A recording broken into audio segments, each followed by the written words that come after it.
നമസ്തേ, പുത്തൻപുലരിയിലേക്ക് സ്വാഗതം.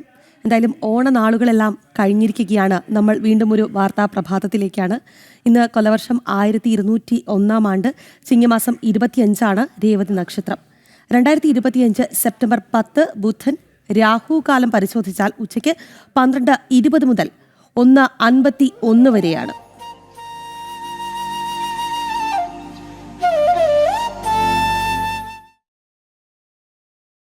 എന്തായാലും നമുക്ക് ആദ്യം തന്നെ തലക്കെട്ടുകൾ നോക്കി വരാം. News headlines brought to you by Happy Peanut Butter, a healthy source of protein.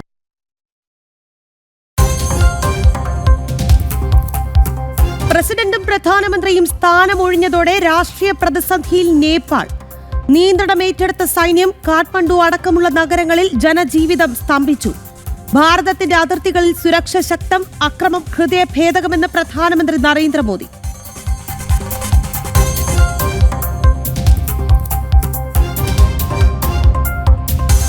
Wrapper വേടനെ ചോദ്യം ചെയ്യൽ ഇന്നും തുടരും. ചോദ്യം ചെയ്യലിന് ശേഷം അറസ്റ്റ് രേഖപ്പെടുത്തി ജാമ്യത്തിൽ വിട്ടയക്കും. നടപടി യുവ ഡോക്ടറെ ബലാത്സംഗം ചെയ്തെന്ന കേസിൽ.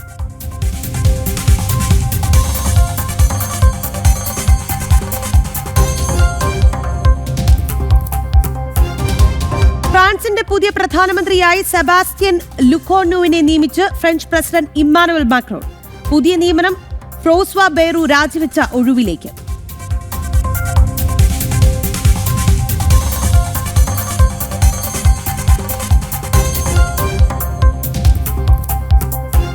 ദോഹയിലെ ആക്രമണത്തിൽ 6 ഹമാസ് ഭീകരർ കൊല്ലപ്പെട്ടു. ഭീകരരെ വധിച്ചത് ഇന്നലെയുണ്ടായ ആക്രമണത്തിൽ ഹമാസിനെ ഇല്ലാതാക്കാനുള്ള നീക്കങ്ങളിൽ പ്രധാന നടപടിയെന്ന് അമേരിക്ക.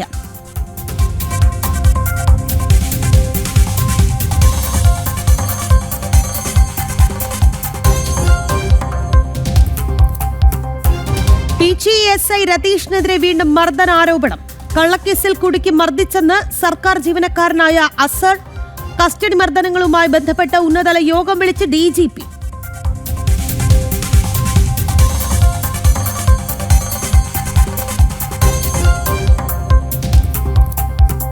കേരള സർവകലാശാല രജിസ്ട്രാർ ചുമതല തർക്കത്തിൽ ഹൈക്കോടതി വിധി ഇന്ന്. സസ്പെൻഷൻ നിയമവിരുദ്ധമെന്ന് ഡോക്ടർ KS അനിൽകുമാർ. ചുമതല കൈമാറിയ VC-യുടെ നടപടി റദ്ദാക്കണമെന്നും ആവശ്യം.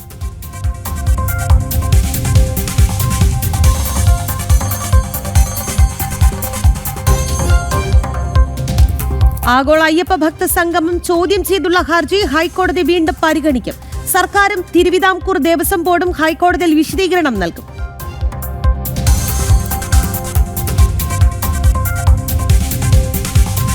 ഏഷ്യ കപ്പിൽ ഇന്ത്യയുടെ ആദ്യ മത്സരം ഇന്ന്. ആതിഥേയരായ UAE നേരിടും. മത്സരം ഇന്ത്യൻ സമയം രാത്രി 8 ദുബായ് അന്താരാഷ്ട്ര ക്രിക്കറ്റ് സ്റ്റേഡിയത്തിൽ.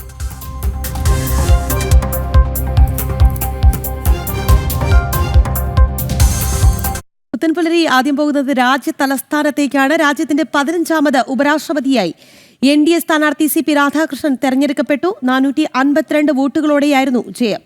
പ്രതിപക്ഷ നിരയിൽ വലിയ വോട്ട് ചോർച്ചയുണ്ടായതോടെ 300 വോട്ടുകൾ മാത്രമാണ് ഇന്ത്യ മുന്നണിക്ക് വേണ്ടി മത്സരിച്ച സുപ്രീം കോടതി മുൻ ജഡ്ജി ജസ്റ്റിസ് B സുദർശൻ റെഡ്ഡിക്ക് നേടാൻ സാധിച്ചത്. പ്രതിപക്ഷത്ത് നിന്ന് 14 വോട്ടുകൾ NDA സ്ഥാനാർത്ഥിക്ക് ലഭിച്ചു. വിവരങ്ങളുമായി ജിഷ്ണു കൃഷ്ണൻ ചേരുകയാണ്. ജിഷ്ണു, ആദ്യം തന്നെ NDA ഒരു തീരുമാനമെടുത്തിരുന്നതാണ്. അതായത് ഒരു സംയുക്ത സ്ഥാനാർത്ഥി മതി, മത്സരം ഒഴിവാക്കാം എന്ന നിലയ്ക്ക് കാര്യങ്ങൾ എത്തിയിരുന്നു, ചർച്ചകൾ വന്നിരുന്നു. പക്ഷേ അതൊന്നും പറ്റില്ല. മത്സരം അത് വേണ്ടി വന്നു. മത്സരം വേണമെന്ന ശാഠ്യത്തിലായിരുന്നു പ്രതിപക്ഷം. ഇപ്പോൾ പ്രതിപക്ഷം തോറ്റമ്പി എന്നുള്ളതാണ് ഈ തെരഞ്ഞെടുപ്പ് ഫലം വന്നപ്പോൾ. രാഖി, നമസ്തേ, ഗുഡ് മോർണിംഗ്. ഉപരാഷ്ട്രപതി തെരഞ്ഞെടുപ്പ് പ്രതിപക്ഷത്തിന് വലിയ നാണക്കേടുണ്ടാക്കി എന്ന് തന്നെയാണ് വിലയിരുത്തൽ. രാഖി ചൂണ്ടിക്കാട്ടിയതുപോലെ ആദ്യം ഒരു തെരഞ്ഞെടുപ്പ് ഒഴിവാക്കിക്കൊണ്ട് ഭരണഘടനാ സ്ഥാനത്തേക്ക് ഒരു സംയുക്തമായി ഭരണപക്ഷവും പ്രതിപക്ഷവും ചേർന്നുകൊണ്ട് ഒരാളെ തെരഞ്ഞെടുക്കാമെന്ന നിർദ്ദേശം കേന്ദ്ര സർക്കാർ മുൻപോട്ട് വെച്ചിരുന്നു. എന്നാൽ അത് അംഗീകരിക്കാനും ഉൾക്കൊള്ളാനും തയ്യാറാകാതെയാണ് പ്രതിപക്ഷം സ്ഥാനാർത്ഥിയെ നിർത്തിയത്. തെരഞ്ഞെടുപ്പിലേക്ക് പോയി. ഇന്നലെ 10 മുതൽ വൈകിട്ട് 5 മണി വരെ വോട്ടെടുപ്പ് നടന്നു. 7 മണിയോടുകൂടിയായിരുന്നു ഫലപ്രഖ്യാപനം വന്നപ്പോൾ നിശ്ചയിച്ചപ്പോൾ NDA സ്ഥാനാർത്ഥി CP രാധാകൃഷ്ണൻ അദ്ദേഹത്തിൻ്റെ വിജയം ഉറപ്പിച്ചതാണെങ്കിൽ പോലും പ്രതീക്ഷിച്ചതിലും കൂടുതൽ വോട്ടുകൾ നേടിക്കൊണ്ട് 427 അംഗങ്ങളാണ് NDAക്ക് ലോക്സഭയിലും രാജ്യസഭയിലും ചേർത്തുള്ളത്. YSR കോൺഗ്രസിൻ്റേതുൾപ്പെടെ 430 മുകളിൽ വോട്ടുകൾ CP രാധാകൃഷ്ണൻ ലഭിക്കും എന്നുള്ളത് ഉറപ്പായിരുന്നു. പക്ഷേ 452 വോട്ടുകളാണ് CP രാധാകൃഷ്ണൻ കരസ്ഥമാക്കിയിട്ടുള്ളത്. അതായത് പ്രതിപക്ഷ നിരയിൽ നിന്നും കോൺഗ്രസും സമാജ്വാദിയും തൃണമൂലുമെല്ലാം നേതൃത്വം നൽകുന്ന പ്രതിപക്ഷ നിരയിൽ നിന്നും CP രാധാകൃഷ്ണന് വോട്ട് ലഭിച്ചു എന്നാണ് വിലയിരുത്തൽ. മഹാരാഷ്ട്രയിൽ നിന്നുൾപ്പെടെ പ്രതിപക്ഷത്തിൻ്റെ വോട്ടുകൾ, പ്രതിപക്ഷ MP-മാരുടെ വോട്ടുകൾ CP രാധാകൃഷ്ണന് ലഭിച്ചു. കൂടാതെ ചില പ്രതിപക്ഷ MP-മാർ വോട്ട് അസാധുവാക്കിയിട്ടുണ്ട്. അത് കോൺഗ്രസ് ഉൾപ്പെടെ നിലവിൽ ആരോപണം ഉന്നയിക്കുന്നത് MP-മാർ മനഃപൂർവ്വം വോട്ട് അസാധുവാക്കി എന്നുള്ളതാണ്. അത്തരത്തിൽ പ്രതിപക്ഷ പാർട്ടികൾക്കിടയിൽ അഭിപ്രായ വ്യത്യാസത്തിനും ഒരുമിച്ച് നിൽക്കാൻ സാധിക്കില്ല എന്ന് വീണ്ടും തെളിയിക്കുന്നതിനും ഒരു നാണക്കേടിനും കൂടി ഉപരാഷ്ട്രപതി തെരഞ്ഞെടുപ്പ് വഴിവെച്ചു എന്നാണ് കണക്കാക്കേണ്ടത്. ആകെ പോൾ ചെയ്ത വോട്ട് 767 ആയിരുന്നു. അതിൽ 15 വോട്ടുകൾ അസാധുവായി. 752 വോട്ടുകളെത്തി. അതിൽ 452 വോട്ടുകൾ നേടിക്കൊണ്ടാണ് രാജ്യത്തിൻ്റെ 15ാമത് ഉപരാഷ്ട്രപതിയായി CP രാധാകൃഷ്ണനെ തെരഞ്ഞെടുക്കപ്പെട്ടത്. അടുത്ത ദിവസങ്ങളിൽ തീരുമാനിക്കുന്ന ഒരു ദിവസം അദ്ദേഹം ഉപരാഷ്ട്രപതിയായി സത്യപ്രതിജ്ഞ ചെയ്യും. CP രാധാകൃഷ്ണൻ്റെ വിജയത്തിനപ്പുറത്തേക്ക് ചർച്ച ചെയ്യുന്നത് ഈ പ്രതിപക്ഷ നിരയിലുണ്ടായിട്ടുള്ള വോട്ട് ചോർച്ച തന്നെയാണ്. കാരണം നിലവിൽ കോൺഗ്രസ് ഉൾപ്പെടെ വലിയ പ്രചാരണം നടത്തുകയും വോട്ടിൻ്റെ പ്രാധാന്യത്തെപ്പറ്റി ജനങ്ങളെ ബോധവൽക്കരിക്കുകയും എല്ലാം നടത്തുമ്പോഴാണ് ജനപ്രതിനിധിയായിട്ടുള്ള പ്രതിപക്ഷ നിരയിൽ നിന്ന് അല്ലെങ്കിൽ MP-മാരിൽ നിന്ന് തന്നെ NDAയിലേക്ക് വോട്ട് ചോർച്ച ഉണ്ടാവുകയും ചില MP-മാർ അസാധു വോട്ടുകൾ രേഖപ്പെടുത്തുകയും ചെയ്തത്. അതിൽ വലിയ അതൃപ്തി ഇപ്പോൾ പ്രതിപക്ഷ നിരയിലുണ്ട്. കോൺഗ്രസ് തന്നെ ആരോപിക്കുന്നത് ചില MP-മാർ, ചില ചെറിയ കക്ഷികളിലെ MP-മാർ മനഃപൂർവ്വം വോട്ട് അസാധുവാക്കി അവരെ BJP സ്വാധീനിച്ചു തുടങ്ങിയിട്ടുള്ള ആരോപണങ്ങൾ പ്രതിപക്ഷ നിരയിൽ നിന്നുകൊണ്ട് കോൺഗ്രസ് തന്നെ ഇതിനോടകം ഉന്നയിച്ചിട്ടുണ്ട്. അപ്പം രാഹുൽ ഉൾപ്പെടെയുള്ള നേതാക്കൾക്കും ഉപരാഷ്ട്രപതി തെരഞ്ഞെടുപ്പ് കനത്ത തിരിച്ചടിയായിട്ടുണ്ട്. അതിന് ഏറ്റവും പ്രധാനപ്പെട്ട കാര്യം നമ്മൾ ആദ്യം സൂചിപ്പിച്ചത് തന്നെയാണ്.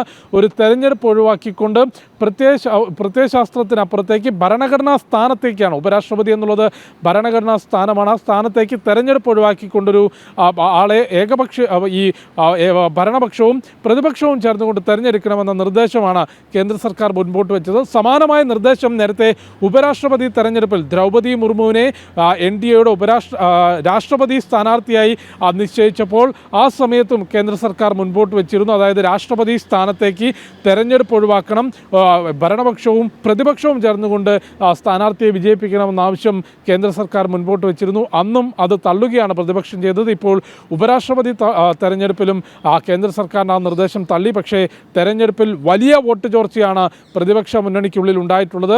പാർട്ടികളെ ഒരുമിച്ച് നിൽക്കാനോ വിശ്വാസത്തിലെടുക്കാനോ പ്രതിപക്ഷ മുന്നണിക്ക് സാധിച്ചില്ല എന്ന് മാത്രമല്ല NDAക്കാകട്ടെ YSR കോൺഗ്രസിൻ്റെ ഉൾപ്പെടെയും ഒപ്പം പ്രതിപക്ഷ നിരയിലെയും വോട്ടുകൾ നേടിയെടുക്കാൻ സാധിച്ചു. ഇന്നലെ രാത്രി ഏറെ വൈകി CP രാധാകൃഷ്ണൻ്റെ പ്രതികരണമുണ്ടായിരുന്നു. അതായത് രാജ്യത്തിൻ്റെ വികസനത്തിന് പ്രാധാന്യം നൽകിക്കൊണ്ടായിരിക്കും ആ പ്രവർത്തനം. ജനാധിപത്യത്തിൽ ഭരണപക്ഷത്തിനും പ്രതിപക്ഷത്തിനും ഒരുപോലെ പ്രാധാന്യമുണ്ട്. രണ്ടും ഒരേ നാണയത്തിൻ്റെ വശങ്ങളാണ്. അതുകൊണ്ട് എല്ലാവരെയും സംയോജിപ്പിച്ചുകൊണ്ട് രാജ്യത്തിൻ്റെ വികസനത്തിന് പ്രാധാന്യം നൽകിക്കൊണ്ട് മുൻപോട്ട് പോകും. ഒപ്പം മാധ്യമപ്രവർത്തകരുടെ ചോദ്യത്തിന് ഈ ഉപരാഷ്ട്രപതി തെരഞ്ഞെടുപ്പ് പ്രത്യയശാസ്ത്രങ്ങളുടെ പോരാട്ടമാണ് എന്നായിരുന്നു പ്രതിപക്ഷം വിശേഷിപ്പിച്ചത്. ഇപ്പോൾ ദേശീയതയുടെ പ്രത്യയശാസ്ത്രം വിജയിച്ചു എന്ന പ്രതികരണവും CP രാധാകൃഷ്ണന്റെ വിജയം സുനിശ്ചിതമായിരുന്നു. അത് അത്ര ഇന്ത്യ മുന്നണിക്കാണ് എങ്കിൽ പോലും അവരൊരു തോൽവി തന്നെയാണ് മുന്നിൽ കണ്ടിരുന്നത്. പക്ഷേ ഈ വോട്ട് പോയ വഴി അതായിരിക്കും ഇന്ത്യ മുന്നണിയെ ഇപ്പോൾ ജിഷ്ണു നേരത്തെ സൂചിപ്പിച്ചതുപോലെ വല്ലാതെ ഞെട്ടിപ്പിക്കുന്നത്. ഇനിയിപ്പോൾ ഈ വോട്ട് പോയ വഴിക്കായിരിക്കും അവരുടെ യാത്രയല്ലേ?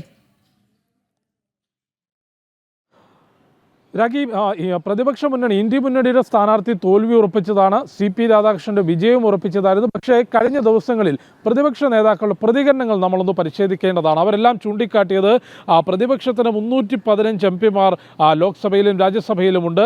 കൂടാതെ ചില അപ്രതീക്ഷിത വോട്ടുകൾ കൂടി പ്രതിപക്ഷ സ്ഥാനാർത്ഥിക്ക് ലഭിക്കും. ഭരണപക്ഷത്തു നിന്ന് പോലും പ്രതിപക്ഷ സ്ഥാനാർത്ഥി B. സുദർശൻ റെഡ്ഡിക്ക് വോട്ടുകൾ ലഭിക്കുമെന്ന വലിയ പ്രതികരണങ്ങൾ പ്രതിപക്ഷ നേതാക്കൾ നടത്തിയിരുന്നു. ആ പ്രതികരണങ്ങൾ പരിശോധിക്കുമ്പോഴാണ് 315 എന്ന പ്രതിപക്ഷ നിരയിലെ അംഗങ്ങളുടെ വോട്ട് പോലും നേടാൻ സാധിച്ചില്ല എന്ന് മാത്രമല്ല പ്രതിപക്ഷ നിരയിൽ നിന്ന് ഭരണപക്ഷത്തിൻ്റെ സ്ഥാനാർത്ഥിക്ക്, അതായത് NDAയുടെ സ്ഥാനാർത്ഥിക്ക് നിരവധി വോട്ടുകൾ പോവുകയും ചെയ്തിട്ടുണ്ട്. 14ലധികം വോട്ടുകളാണ് പ്രതിപക്ഷ നിരയിൽ നിന്ന് NDA സ്ഥാനാർത്ഥിക്ക് ലഭിച്ചിട്ടുള്ളത്. കൂടാതെ 15 വോട്ടുകൾ അസാധുവാവുകയും ചെയ്തു. വലിയ പിഴവാണ് പ്രതിപക്ഷ നിരയിൽ സംഭവിച്ചിട്ടുള്ളത്. വലിയ വോട്ട് ചോർച്ചയുണ്ടായി. ഇതിനോടകം തന്നെ പ്രതിപക്ഷ നിരയിൽ അത് സംബന്ധിച്ചുള്ള അഭിപ്രായ വ്യത്യാസവും നേതാക്കളുടെ പ്രതികരണങ്ങളും എത്തിത്തുടങ്ങിയിട്ടുണ്ട്. മഹാരാഷ്ട്രയിൽ നിന്നുൾപ്പെടെ പ്രതിപക്ഷ എംപിമാരുടെ വോട്ട് CP രാധാകൃഷ്ണന് ലഭിച്ചു എന്നാണ് വിലയിരുത്തൽ. കൂടാതെ ചില എംപിമാർ മനഃപൂർവ്വം ബാലറ്റ് അസാധുവാക്കി. രഹസ്യ ബാലറ്റിലൂടെയാണ് ഉപരാഷ്ട്രപതി തെരഞ്ഞെടുപ്പ് നടന്നിട്ടുള്ളത്. ഇലക്ട്രൽ കോളേജ് എന്നുള്ളത് ലോക്സഭയിലെയും രാജ്യസഭയിലെയും മുഴുവൻ അംഗങ്ങളായിരുന്നു. അവർക്കായിരുന്നു വോട്ടവകാശമുള്ളത്. അതിൽ ചില എംപിമാർ, പ്രതിപക്ഷ നിരയിലെ ചില എംപിമാർ മനഃപൂർവ്വം ബാലറ്റ് അസാധുവാക്കി എന്ന ആരോപണം കൂടി കോൺഗ്രസ് ഉൾപ്പെടെയുള്ള പാർട്ടികൾ പ്രതിപക്ഷ നിരയിൽ നിന്ന് തന്നെ ഇപ്പോൾ ഉന്നയിച്ചു തുടങ്ങുകയാണ്. വോട്ട് ചോരി ഉൾപ്പെടെ കോൺഗ്രസിൻ്റെ ആരോപണങ്ങൾ, അല്ലെങ്കിൽ ഇത്തരം വോട്ടെടുപ്പ് പ്രക്രിയക്കെതിരെ വലിയ ആരോപണങ്ങൾ ഉന്നയിക്കുന്ന ഒരു പശ്ചാത്തലത്തിൽ കൂടിയാണ് ഉപരാഷ്ട്രപതി തെരഞ്ഞെടുപ്പ് നടന്ന പശ്ചാത്തലത്തിൽ ആ ഒരു വോട്ടെടുപ്പിലേക്ക് പോലും കൃത്യമായി വോട്ട് ചെയ്യാനോ ബാലറ്റ് അസാധുവാക്കാനും ഭരണപക്ഷത്തേക്ക് മറിച്ച് വോട്ട് ചെയ്യാനുമെല്ലാം പ്രതിപക്ഷ നിരയിൽ നിന്ന് എംപിമാർ ഉണ്ടായിട്ടുള്ളത്. അതായത് അധികാരമില്ലെങ്കിൽ ഈ മുന്നണികളെ പാർട്ടികളെ ഒരുമിച്ച് നിർത്തി മുന്നണിയെ മുൻപോട്ട് നയിക്കാൻ കോൺഗ്രസ് ഉൾപ്പെടെയുള്ള പാർട്ടികൾക്ക് സാധിക്കുന്നില്ല എന്നുള്ളതാണ് വ്യക്തമാക്കിയിട്ടുള്ളത്. ഒപ്പം കേന്ദ്ര സർക്കാരിൻ്റെ നിർദ്ദേശം തള്ളിക്കൊണ്ട് ഉപരാഷ്ട്രപതി തെരഞ്ഞെടുപ്പിൽ സ്ഥാനാർത്ഥിയെ നിർത്തി മത്സരത്തിനിറങ്ങിയ പ്രതിപക്ഷത്തിന് വലിയ നാണക്കേട്. ഈ മുഴുവൻ പ്രതിപക്ഷ എംപിമാരുടെ വോട്ട് നേടിയിരുന്നെങ്കിൽ അതൊരു പോരാട്ടമായി തന്നെ നമുക്ക് പറയാൻ സാധിക്കുമായിരുന്നു. മുഴുവൻ പ്രതിപക്ഷ എംപിമാരും ഒരുമിച്ച് നിന്നു. പക്ഷേ ഇതിപ്പോൾ പ്രതിപക്ഷ നിരയിൽ നിന്ന് NDA സ്ഥാനാർത്ഥിക്ക് വോട്ടുകൾ ലഭിച്ചു, നിരവധി വോട്ടുകൾ അസാധുവായി. അത്തരത്തിലൊരു വലിയ നാണക്കേടാണ് ഉപരാഷ്ട്രപതി തെരഞ്ഞെടുപ്പ് ഈ പ്രതിപക്ഷ നിരയിൽ ഉണ്ടാക്കിയിട്ടുള്ളത്. ജിഷ്ണു തുടരുക. നമുക്ക് നേപ്പാളിലെ സംഭവ വികാസങ്ങളെ കുറിച്ചുകൂടി അറിയേണ്ടിയിരിക്കുന്നു. നേപ്പാളിലെ സംഭവ വികാസങ്ങളിലേക്കൊക്കെ തന്നെ വരാം. നമ്മുടെ സ്ഥിരം പ്രേക്ഷകരായ നിരവധി പേരുണ്ട്. പ്രകാശൻ, വേലുക്കുട്ടി, ഉഷ, ഗണേഷ്, ശശി, വിജേഷ്, അങ്ങനെ നിരവധി പ്രേക്ഷകർ നമുക്ക് സുപ്രഭാതം അറിയിക്കുന്നുണ്ട്, തിരിച്ചും അറിയിക്കുകയാണ്. എന്തായാലും നമുക്ക് ജിഷ്ണു തുടരുകയാണ്. ജിഷ്ണുവിലേക്ക് പോകാം. പ്രസിഡന്റ് രാംചന്ദ്ര പൗഡയിലും പ്രധാനമന്ത്രി KP ശർമ്മ ഒലിയും സ്ഥാനം ഒഴിഞ്ഞതോടെ രാഷ്ട്രീയ പ്രതിസന്ധിയിലാണ് നേപ്പാൾ. നിയന്ത്രണം ഏറ്റെടുത്തിരിക്കുകയാണ് സൈന്യം. യുവാക്കളുടെ പ്രക്ഷോഭത്തിൽ തലസ്ഥാനമായ കാഠ്മണ്ഡു അടക്കമുള്ള നഗരങ്ങളിൽ ജനജീവിതം സ്തംഭിച്ചിരിക്കുകയാണ്. ഭാരതത്തിന്റെ അതിർത്തികളിൽ സുരക്ഷ ശക്തമാക്കി നേപ്പാളിൽ കുടുങ്ങിയിട്ടുള്ള ഭാരതീയരെ സുരക്ഷിതമായി തിരിച്ചെത്തിക്കാനുള്ള നടപടികൾ സ്വീകരിക്കുന്നുണ്ട് എന്നും വിദേശകാര്യ മന്ത്രാലയം അറിയിച്ചു. ജിഷ്ണു തുടരുകയാണ്. ജിഷ്ണു, എന്തായാലും നേപ്പാളിലെ സ്ഥിതിഗതികൾ അത്ര നല്ല രീതിക്കല്ല മുന്നോട്ട് പോകുന്നത്. പക്ഷേ ഭാരതീയരെ സംബന്ധിച്ചിടത്തോളം ആശങ്ക വേണ്ട എന്നത് തന്നെയാണ് വിദേശകാര്യ മന്ത്രാലയം അറിയിക്കുന്നത്. കൂടുതൽ വിവരങ്ങൾ. രാഖി, നേപ്പാളിൽ നിലവിൽ സൈന്യം നിയന്ത്രണം ഏർപ്പെടുത്തിയിട്ടുണ്ട്. പ്രക്ഷോഭം ആളിക്കത്തിയതോടുകൂടി പ്രധാനമന്ത്രി KP ശർമ്മ ഒലിയും കൂടാതെ പ്രസിഡന്റ് രാംചന്ദ്ര പൗഡലും രാജി പ്രഖ്യാപിച്ചിരുന്നു. നിലവിൽ സൈന്യം അറിയിക്കുന്നത് പ്രസിഡന്റ് രാജിവെച്ചിട്ടില്ല എന്നും പ്രസിഡന്റിന്റെ നേതൃത്വത്തിൽ സൈന്യം നിയന്ത്രണം ഏറ്റെടുത്തിട്ടുണ്ട് എന്ന കാര്യമാണ് സൈന്യത്തിൻ്റെ ഭാഗത്തുനിന്ന് ഒരു വിശദീകരണമായി വന്നിട്ടുള്ളത്. അതുകൊണ്ട് തന്നെ പ്രസിഡന്റിന്റെ രാജി സംബന്ധിച്ചൊരു സ്ഥിരീകരണം ലഭിക്കണം. പക്ഷേ കഴിഞ്ഞ ദിവസം ഈ പ്രക്ഷോഭം അത്രയധികം ശക്തമായതോടുകൂടി പ്രധാനമന്ത്രി, പ്രസിഡന്റ്, മറ്റു മന്ത്രിമാർ, മുൻ പ്രധാനമന്ത്രി ഇവരെയെല്ലാം തന്നെ സൈന്യം ഇടപെട്ടുകൊണ്ട് ഹെലികോപ്റ്ററുകളിൽ സുരക്ഷിത സ്ഥാനത്തേക്ക് മാറ്റിയിരുന്നു. അത്തരത്തിലൊരു രാഷ്ട്രീയ പ്രതിസന്ധി നേപ്പാളിലുണ്ട്. കൂടാതെ കഴിഞ്ഞ 48 മണിക്കൂറിലധികം വലിയ പ്രക്ഷോഭമാണ് നേപ്പാളിലുടനീളം ആളിക്കത്തിയിട്ടുള്ളത്. വലിയ നാശനഷ്ടങ്ങളുണ്ടായി, 20-ലധികം മരണമുണ്ടായി, 300-ലധികം ആളുകൾക്ക് പരിക്കേറ്റു. പ്രധാനമന്ത്രിയുടെയും പ്രസിഡന്റിൻ്റെയും മന്ത്രിമാരുടെയും വസതികൾ തീവച്ച് നശിപ്പിച്ചു. മുൻ പ്രധാനമന്ത്രിയുടെ ഭാര്യ ആ തീവപ്പിൽ വെന്തു മരിച്ചു. അത്തരത്തിൽ വലിയ പ്രക്ഷോഭം, ഒരു രാഷ്ട്രീയ പ്രതിസന്ധിയിലേക്ക് നേപ്പാൾ കടന്നുപോയി. ഭാരതീയരെ സംബന്ധിച്ച് മലയാളികൾ ഉൾപ്പെടെ നിരവധി ഭാരതീയരാണ് നിലവിൽ നേപ്പാളിൽ കുടുങ്ങിക്കിടക്കുന്നത്. അതല്ലാതെ നിരവധി ഭാരതീയർ നേപ്പാളിൽ സ്ഥിരതാമസമാക്കിയവരുണ്ട്, വിവിധ ജോലികൾ ചെയ്യുന്നവരുണ്ട്. നേപ്പാളിൽ കുടുങ്ങിക്കിടക്കുന്ന മുഴുവൻ ഭാരതീയരെയും സുരക്ഷിതമായി തിരിച്ചെത്തിക്കുമെന്നും നിലവിൽ അവർ സുരക്ഷിതമാണെന്നും എംബസിയുടെ നിർദ്ദേശപ്രകാരം മാത്രമേ യാത്ര ക്രമീകരിക്കാവൂ എന്നുള്ളതുമാണ് വിദേശകാര്യ മന്ത്രാലയം വ്യക്തമാക്കിയിട്ടുള്ളത്. ഒപ്പം നേപ്പാളിലെ സ്ഥിതിഗതികൾ ഭാരതം സൂക്ഷ്മമായി നിരീക്ഷിക്കുന്നുണ്ട്. പ്രധാനമന്ത്രി നരേന്ദ്രമോദി സുരക്ഷാ സമിതി യോഗം ചേർന്നുകൊണ്ട് സ്ഥിതിഗതികൾ വിലയിരുത്തി. കൂടാതെ അദ്ദേഹം നേപ്പാളിൽ സമാധാനത്തിന് ആഹ്വാനം ചെയ്തിട്ടുണ്ട്. സമൂഹ മാധ്യമങ്ങളിലൂടെ നേപ്പാളി ഭാഷയിൽ തന്നെയായിരുന്നു പ്രധാനമന്ത്രി നരേന്ദ്രമോദിയുടെ ആഹ്വാനം. ഭാരതത്തെ സംബന്ധിച്ച് നേപ്പാൾ അതിർത്തിയിൽ പ്രത്യേക സുരക്ഷാ ക്രമീകരണങ്ങളും ബോർഡർ സെക്യൂരിറ്റി ഫോഴ്സിൻ്റെ ഉൾപ്പെടെ നിരീക്ഷണവും ഏർപ്പെടുത്തിയിട്ടുണ്ട്. സമൂഹ മാധ്യമങ്ങളുടെ നിരോധനമായിരുന്നു നേപ്പാൾ സർക്കാരിനെതിരെ യുവാക്കൾ ജെൻസി പ്രക്ഷോഭം, പുതിയ തലമുറയുടെ പ്രക്ഷോഭം എന്ന രീതിയിൽ ഒരു ആദ്യം പ്രതിഷേധം ആരംഭിച്ചത്. പിന്നീടത് വൻ കലാപത്തിലേക്കാണ് വഴിമാറിയിട്ടുള്ളത്. നേപ്പാളിൽ നിന്ന് കഴിഞ്ഞ മണിക്കൂറുകളിലെല്ലാം പുറത്തു വന്നിട്ടുള്ള ദൃശ്യങ്ങൾ നമ്മെ അത് ബോധ്യപ്പെടുത്തുന്നതാണ്. നഗരങ്ങൾ, പ്രത്യേകിച്ച് കാഠ്മണ്ഡു മേഖല ഉൾപ്പെടെ പ്രക്ഷോഭകർ കയ്യേറി.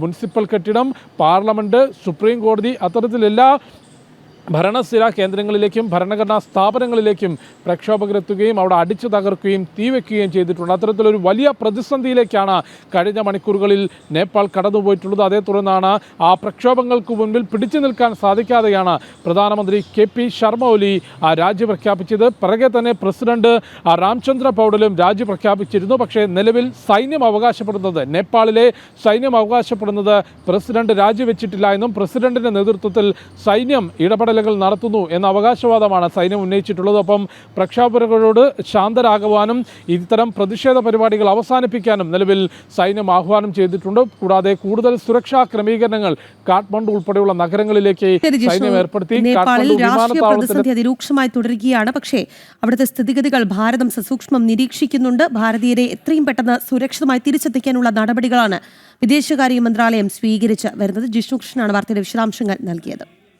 പ്രധാനമന്ത്രി നരേന്ദ്രമോദിയുമായി സംസാരിക്കാൻ താൽപര്യം പ്രകടിപ്പിച്ച അമേരിക്കൻ പ്രസിഡന്റ് ഡൊണാൾഡ് ട്രംപ്. ഇരു രാജ്യങ്ങളും തമ്മിലുള്ള തർക്കങ്ങൾ പരിഹരിക്കാൻ ചർച്ചകൾ തുടരുന്നുവെന്നും ട്രംപ്, ഇരു രാജ്യങ്ങളും തമ്മിൽ തീരുവ യുദ്ധം തുടരുന്ന സാഹചര്യത്തിലാണ് സമൂഹ മാധ്യമങ്ങളിലൂടെ ട്രംപിന്റെ പ്രതികരണം. വിവരങ്ങളുമായി ഐസൻ ജോസാണ് ചേരുന്നത്. ഐസൻ, ട്രംപിന്റെ ഇപ്പോഴത്തെ ഈ പ്രതികരണത്തിന് പിന്നിൽ എന്താണ്? തീർച്ചയായും ട്രംപിന്റെ ഈ പ്രതികരണത്തിന് പിന്നിൽ ട്രംപ് നേരിടുന്ന വലിയ വെല്ലുവിളി തന്നെയാണ്. അത് സാമ്പത്തിക രംഗത്ത് നിന്നായാലും അതുപോലെ തന്നെ രാഷ്ട്രീയ രംഗത്ത് നിന്നായാലും അമേരിക്കയുടെ അന്താരാഷ്ട്ര ബന്ധങ്ങളിൽ വന്ന വീഴ്ചയുടെ ഭാഗത്തായാലും എല്ലാം തന്നെ ഗൗരവമേറിയ വെല്ലുവിളി ട്രംപ് നേരിടുന്നു എന്നതിന് ഏറ്റവും വലിയ തെളിവാണ് ഇപ്പോൾ നമ്മൾക്ക് ഈ കാണുന്ന, അല്ലെങ്കിൽ ഈ ദൃശ്യങ്ങളിൽ കാണുന്ന അദ്ദേഹത്തിന്റെ സമൂഹ മാധ്യമമായ ദി ട്രൂത്തിലെ പോസ്റ്റിൽ നിന്നും വായിച്ചെടുക്കാൻ സാധിക്കുന്നത്. ഭാരതത്തിന്റെ പ്രധാനമന്ത്രി എന്ന എന്റെ ഏറ്റവും നല്ല സുഹൃത്തുമായി സംസാരിക്കാനുള്ള സാധ്യത വരും ആഴ്ചകളിൽ ഉണ്ടാകും എന്ന് വളരെ കൃത്യമായി അദ്ദേഹം പറയുന്നുണ്ട്. തീർച്ചയായും നമുക്കറിയാവുന്നതാണ്, വരും ആഴ്ചകളിൽ ഇത്തരത്തിലുള്ള ചില ചർച്ചകൾക്കുള്ള സാധ്യത, ടെലിഫോണിലൂടെയുള്ള ചർച്ചകൾക്കുള്ള സാധ്യത ഉണ്ടാകുമെന്ന് തന്നെയാണ് ഇപ്പോൾ പ്രതീക്ഷിക്കേണ്ടത്. അത്തരം ഒരു സാഹചര്യം ഒരുങ്ങി വരുന്നു എന്നുള്ള ഒരു സൂചന കൂടിയാണ് ഇതിൽ നിന്ന് മനസ്സിലാക്കാൻ സാധിക്കുന്നത്. അതിൽ ഏറ്റവും പ്രധാനപ്പെട്ടത് ഭാരതവുമായുള്ള വാണിജ്യ യുദ്ധങ്ങളെല്ലാം തന്നെ അധികം വൈകാതെ അവസാനിക്കുമെന്ന ഒരു പ്രതീക്ഷയാണ് അദ്ദേഹം പങ്കുവച്ചിരിക്കുന്നത്. അതിൽ നിന്ന് നമുക്ക് മനസ്സിലാക്കാൻ സാധിക്കുന്നുണ്ട്, ഭാരതത്തിന് ചുമത്തിയ 50% അധിക താരിഫ് അത് രണ്ട് കാര്യങ്ങളിലായി. അതായത് അധിക താരിഫ് ചുമത്തുന്ന 25% താരിഫ് ഭാരതത്തിന് ഉൽപാദനം നടത്തുന്നതിന്റെ പേരിൽ സാധാരണയായി ചുമത്തുന്നതും, അതുപോലെ തന്നെ മറ്റ് 25% താരിഫ് റഷ്യയിൽ നിന്ന് എണ്ണ ഇറക്കുമതി ചെയ്യുന്നതുമായി ബന്ധപ്പെട്ടാണ്. സ്വാഭാവികമായും ഭാരതമാണ് ഏറ്റവും വലിയ താരിഫ് ബാധ്യതയുണ്ടായ ഒരു രാജ്യമായി മാറിയത്. ഈ ഒരു സാഹചര്യത്തിലാണ് കടുത്ത നിലപാടുകൾ ഭാരതത്തിന് സ്വീകരിക്കേണ്ടിയും വന്നത്. ഇതിന് പിന്നാലെയാണ് ഇത്തരത്തിലുള്ള ഉൽപ്പന്നങ്ങളുടെ ലഭ്യതയെ പ്രതികൂലമായി ബാധിക്കുന്ന, ഭാരതത്തിൽ നിന്നുള്ള ഇറക്കുമതി ഉൽപ്പന്നങ്ങളുടെ ലഭ്യത പ്രതികൂലമായി അവരുടെ വിപണിയെ ബാധിക്കുന്ന ഒരു സാഹചര്യവും വിലക്കയറ്റത്തിലേക്കുള്ള സാഹചര്യവും ഉണ്ടാകുമെന്ന് അന്നേ തന്നെ റിപ്പോർട്ടുകൾ പുറത്തു വരികയും സ്വാഭാവികമായും അതിന്റെ സൂചനകൾ കാണുകയും ചെയ്തിരുന്നു. അത് സാമ്പത്തിക രംഗത്ത് പോലും ചില ചലനങ്ങൾ സൃഷ്ടിക്കുകയും ചെയ്തു എന്നതുകൊണ്ട് തന്നെയാണ് ഇത്തരത്തിലൊരു വിട്ടുവീഴ്ചാപരമായ നടപടിയിലേക്ക് ട്രംപ് നീങ്ങുന്നത്. നേരത്തെ നമുക്ക് അറിയാവുന്നതാണ്, ഓഗസ്റ്റ് 25-ന് നയതന്ത്ര തലത്തിലുള്ള പ്രതിനിധികൾ, അല്ലെങ്കിൽ ട്രേഡ് നെഗോസിയേഷൻ തലത്തിലുള്ള പ്രതിനിധികൾ ഭാരതം സന്ദർശിക്കേണ്ടിയിരുന്നു. അതെല്ലാം തന്നെ ഒഴിവാക്കുന്ന ഒരു സാഹചര്യം ഉണ്ടായിരുന്നു. അത്തരത്തിൽ ഒഴിവാക്കിയ കടുത്ത നടപടികൾ ഭാരതത്തിനെതിരെ സ്വീകരിച്ചത് ഒരു അബദ്ധമായി പോയി എന്ന തിരിച്ചറിവിന്റെ കൂടി അടിസ്ഥാനത്തിലാണ് വൈകാതെ തന്നെ ഇരു മഹത്തായ രണ്ട് രാജ്യങ്ങളും തമ്മിൽ, അതാണ് അദ്ദേഹത്തിന്റെ സമൂഹ മാധ്യമ കുറിപ്പിലെ അവസാന വാക്കുകളിൽ വ്യക്തമാക്കിയിരിക്കുന്നത്. ആ രണ്ട് മഹത്തായ രാജ്യങ്ങൾ തമ്മിലുള്ള ബന്ധം പുനഃസ്ഥാപിക്കുന്നതിന് മറ്റൊരു തടസ്സങ്ങളൊന്നുമില്ല എന്ന് അദ്ദേഹം പറയുമ്പോൾ സ്വാഭാവികമായും ഈ അധിക താരിഫ് മാറ്റിവെക്കുന്നത് ഉൾപ്പെടെയുള്ള വിഷയങ്ങളിലേക്ക് അമേരിക്ക നീങ്ങുന്നു എന്നതിന്റെ ഒരു സൂചനയായി തന്നെ അത് കണക്കാക്കാൻ സാധിക്കുന്നുണ്ട്. ഇത് സംബന്ധിച്ചുള്ള തുടർ ചർച്ചകൾ ഇനിയും ഉണ്ടാകേണ്ടതുണ്ട്. എങ്കിൽ കൂടി ഭാരതത്തിന്റെ ഉറച്ച നിലപാടിനാണ് ഏറ്റവും വലിയ അംഗീകാരം നൽകേണ്ടത് എന്നതുകൂടി ഇത് വായിച്ച് ഇതിൽ നിന്നും നമുക്ക് സ്ഥിരീകരിക്കാൻ സാധിക്കുന്നു. ഭാരതത്തിന്റെ ശക്തമായ നിലപാട് താരിഫ് കാര്യങ്ങളിലും, പ്രത്യേകിച്ച് റഷ്യയിൽ നിന്ന് എണ്ണ ഇറക്കുമതി ചെയ്യുന്ന കാര്യത്തിലും ഉണ്ടായത് ട്രംപിനെ കൃത്യമായും കാര്യങ്ങൾ ബോധ്യപ്പെടുത്തി എന്ന് തന്നെയാണ് അദ്ദേഹത്തിന്റെ പോസ്റ്റിൽ നിന്നും മനസ്സിലാക്കാൻ സാധിക്കുന്നത്. പ്രധാനമന്ത്രി നരേന്ദ്രമോദിയുമായി സംസാരിക്കാൻ താൽപര്യം പ്രകടിപ്പിക്കുകയാണ് അമേരിക്കൻ പ്രസിഡന്റ് ഡൊണാൾഡ് ട്രംപ്. ഇരു രാജ്യങ്ങളും തമ്മിലുള്ള തർക്കങ്ങൾ പരിഹരിക്കാൻ ചർച്ചകൾ തുടരുന്നുവെന്നാണ് ട്രംപ് ഇപ്പോൾ പറയുന്നത്. എന്തായാലും തീരുവ യുദ്ധം തുടരുന്ന സാഹചര്യത്തിലാണ് സമൂഹ മാധ്യമങ്ങളിലൂടെ ട്രംപിന്റെ പ്രതികരണം എന്നത് ശ്രദ്ധേയമാണ്. ഐസൻ ജോസാണ് വാർത്തയുടെ വിശദാംശങ്ങൾ നൽകിയത്. കൂടുതൽ വാർത്തകളിലേക്ക് വരാം. ഇനി നമ്മൾ പോകുന്നത് തൃശ്ശൂരിലേക്കാണ്. പോലീസ് അതിക്രമങ്ങളുടെ കഥ ഇപ്പോൾ തുടർക്കഥയാവുകയാണ്. അത്തരത്തിലൊരു സംഭവമാണ് തൃശ്ശൂരിൽ നിന്ന് റിപ്പോർട്ട് ചെയ്യപ്പെടുന്നത്. മുൻ SI PM രതീഷിനെതിരെ വീണ്ടും മർദ്ദന ആരോപണം. കള്ളക്കേസിൽ കുടുക്കി മർദ്ദിച്ചതായി ആരോപിച്ച് സർക്കാർ ജീവനക്കാരനായ അസറാണ് രംഗത്ത് എത്തിയത്. തൃശൂർ വെള്ളാനിക്കര സ്വദേശിയായ അസറിനെ 2018 രതീഷ് മണ്ണുത്തി SI ആയിരിക്കെ ക്രൂരമായി മർദ്ദിച്ചു എന്നാണ് ആരോപണം. സാനു കെ സജീവാണ് ഈ വാർത്തയുടെ കൂടുതൽ വിവരങ്ങൾ നൽകുക. സാനു, എന്താണ് ഈ അസർ ചൂണ്ടിക്കാട്ടുന്ന പരാതി?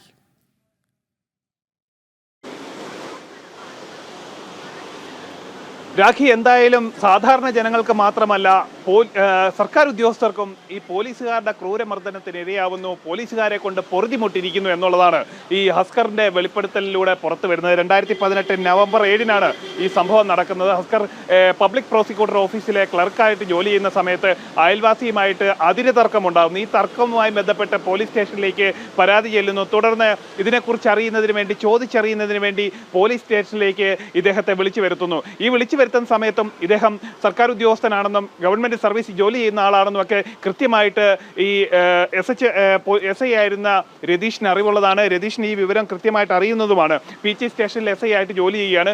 നിലവിൽ രതീഷ് എറണാകുളം കടവന്ത്ര സ്റ്റേഷനിലെ SHO ആണ്. ഇദ്ദേഹത്തിന് ഇതിനെക്കുറിച്ച് കൃത്യമായിട്ടുള്ള ബോധ്യമുണ്ടായിരുന്നു. എന്നാൽ ഇദ്ദേഹത്തെ ഇവിടെ കാര്യങ്ങൾ ചോദിച്ചറിയുന്നതിന് വേണ്ടി, ആരായുന്നതിന് വേണ്ടി വിളിച്ചു വരുത്തുകയും തുടർന്ന് മർദ്ദനം അഴിച്ചു വിടുകയുമായിരുന്നു. രതീഷിനൊപ്പം മറ്റൊരു പോലീസുകാരൻ കൂടി ഉണ്ടായിരുന്നു എന്നാണ് അസ്കർ വെളിപ്പെടുത്തിയിട്ടുള്ളത്. എന്തായാലും വലിയൊരു മർദ്ദനമാണ് അസ്കറിനെ ഏൽക്കേണ്ടി വരുന്നത്. കാലിന്റെ വെള്ളയിലടക്കം വലിയ രീതിയിൽ ലാത്തി കൊണ്ടടിച്ചു, ചൂരൽ കൊണ്ടടിച്ചു എന്നടക്കമുള്ള കാര്യങ്ങൾ അദ്ദേഹം വെളിപ്പെടുത്തിയിട്ടുണ്ട്. ഇതിലൊരു പ്രധാന കാരണമായിട്ട് ഈ വെളിപ്പെടുത്താൻ സർക്കാർ ഉദ്യോഗസ്ഥനായിട്ടും ഇപ്പോൾ കാര്യങ്ങൾ വെളിപ്പെടുത്താനായിട്ടുള്ള കാരണം ഇത്തരം വാർത്തകൾ പതിവായിട്ട് തൃശ്ശൂരിൽ നിന്നും കേരളത്തിന്റെ വിവിധ സ്ഥലങ്ങളിൽ നിന്നും പുറത്തു വരുന്നതിന്റെ പശ്ചാത്തലത്തിലാണ് താൻ ഈ വെളിപ്പെടുത്തൽ നടത്തുന്നതെന്ന് അറിയിച്ചുകൊണ്ടാണ് ഈ അസ്കർ ഈ കാര്യങ്ങളെല്ലാം പൊതുസമൂഹത്തിന് മുമ്പിൽ വിളിച്ചു പറഞ്ഞത്. ഇത് വലിയ വിവാദമാവുകയും വലിയ ചർച്ചയാവുകയും ചെയ്തതോടുകൂടി ഹസ്കറിന് മാധ്യമങ്ങളെ കാണുന്നതിന് വിലക്കും നിലവിൽ ഏർപ്പെടുത്തിയിട്ടുണ്ട്. തഹസിൽദാരാണ് ഏർപ്പെടുത്തിയിട്ടുള്ളത്. അത് എന്തായാലും ഇത്തരം ആരോപണം സർക്കാരിന് വലിയ തലവേദനയായി മാറിയിരിക്കുമ്പോഴാണ് ഈ ഒരു വിലക്ക്. മുണ്ടത്തിക്കോട് വില്ലേജ് ഓഫീസിലെ വില്ലേജ് അസിസ്റ്റന്റ് ആണ് ഇപ്പോൾ ഹസ്കർ. എന്തായാലും ഹസ്കറിന് വിലക്കും ഏർപ്പെടുത്തിയിട്ടുണ്ട്. ഈ ഹസ്കർ ഉന്നയിച്ചിട്ടുള്ള ആരോപണങ്ങൾ വലിയ വിവാദമായിട്ട് ഒരു ഭാഗത്ത് മാറുന്നതിനിടയിലാണ് മാധ്യമ വിലക്കും വന്നിട്ടുള്ളത്. രാഖി, എന്തായാലും തൃശ്ശൂരിൽ നിന്നാണ് മറ്റൊരു പോലീസ് ഉദ്യോഗസ്ഥനെതിരെ കൂടി ആരോപണം ഉയരുന്നത്. മുൻ SI PM രതീഷിനെതിരെയാണ് മർദ്ദന ആരോപണം ഉയർന്നത്. കള്ളക്കേസിൽ കുടുക്കി മർദ്ദിച്ചു എന്നാരോപിച്ച് സർക്കാർ ജീവനക്കാരനായ അസറാണ് രംഗത്ത് എത്തിയത്. ഈ തൃശൂർ വെള്ളാനിക്കര സ്വദേശിയാണ് ഈ അസർ. ഇദ്ദേഹം 2018 രതീഷ് മണ്ണുത്തി SI ആയിരിക്കെ അദ്ദേഹത്തിൽ നിന്ന് ക്രൂരമായ മർദ്ദനത്തിനിരയായി എന്ന പരാതിയാണ് ഉയർത്തുന്നത്. സാനു കെ സജീവാണ് വാർത്തയുടെ വിശദാംശങ്ങൾ നൽകിയത്. പോലീസിൽ ക്രിമിനലുകളുടെ എണ്ണം കൂടുകയാണ്. രണ്ടാം പിണറായി സർക്കാരിന്റെ കാലത്ത് സർവീസിൽ നിന്ന് പിരിച്ചുവിട്ടത് 10 ഉദ്യോഗസ്ഥരെയാണ്. ലൈംഗിക പീഡനം ഉൾപ്പെടെയുള്ള ഗുരുതര കുറ്റകൃത്യ കേസുകളിൽ ഉൾപ്പെട്ട് പിരിച്ചുവിടപ്പെട്ടവരും ഉൾപ്പെടുന്നു. പോലീസ് ആസ്ഥാനത്ത് നിന്നുള്ള വിവരാവകാശ മറുപടിയിലാണ് ഈ കണക്കുകൾ ഉള്ളത്. നിരവധി കസ്റ്റഡി മർദ്ദന വാർത്തകൾ കഴിഞ്ഞ ദിവസങ്ങളിൽ പുറത്ത് വന്നിരുന്നു. വിവരങ്ങളുമായി രേഷ്മ ബാബുവാണ് ചേരുന്നത്. രേഷ്മ, നമ്മൾ തന്നെ കഴിഞ്ഞ ദിവസങ്ങളിൽ ബ്രേക്ക് ചെയ്ത നിരവധി വാർത്തകളുണ്ട്. ആ കണക്കുകളെ ശരിവയ്ക്കുന്ന രീതിയിലുള്ളതാണ് ഈ വിവരാവകാശ രേഖ.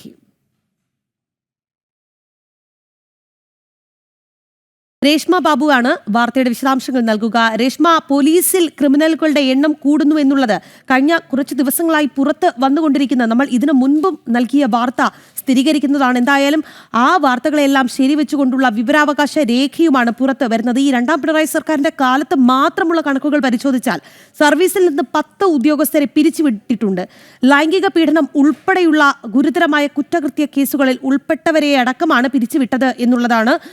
രേഷ്മ, കൂടുതൽ വിവരങ്ങൾ.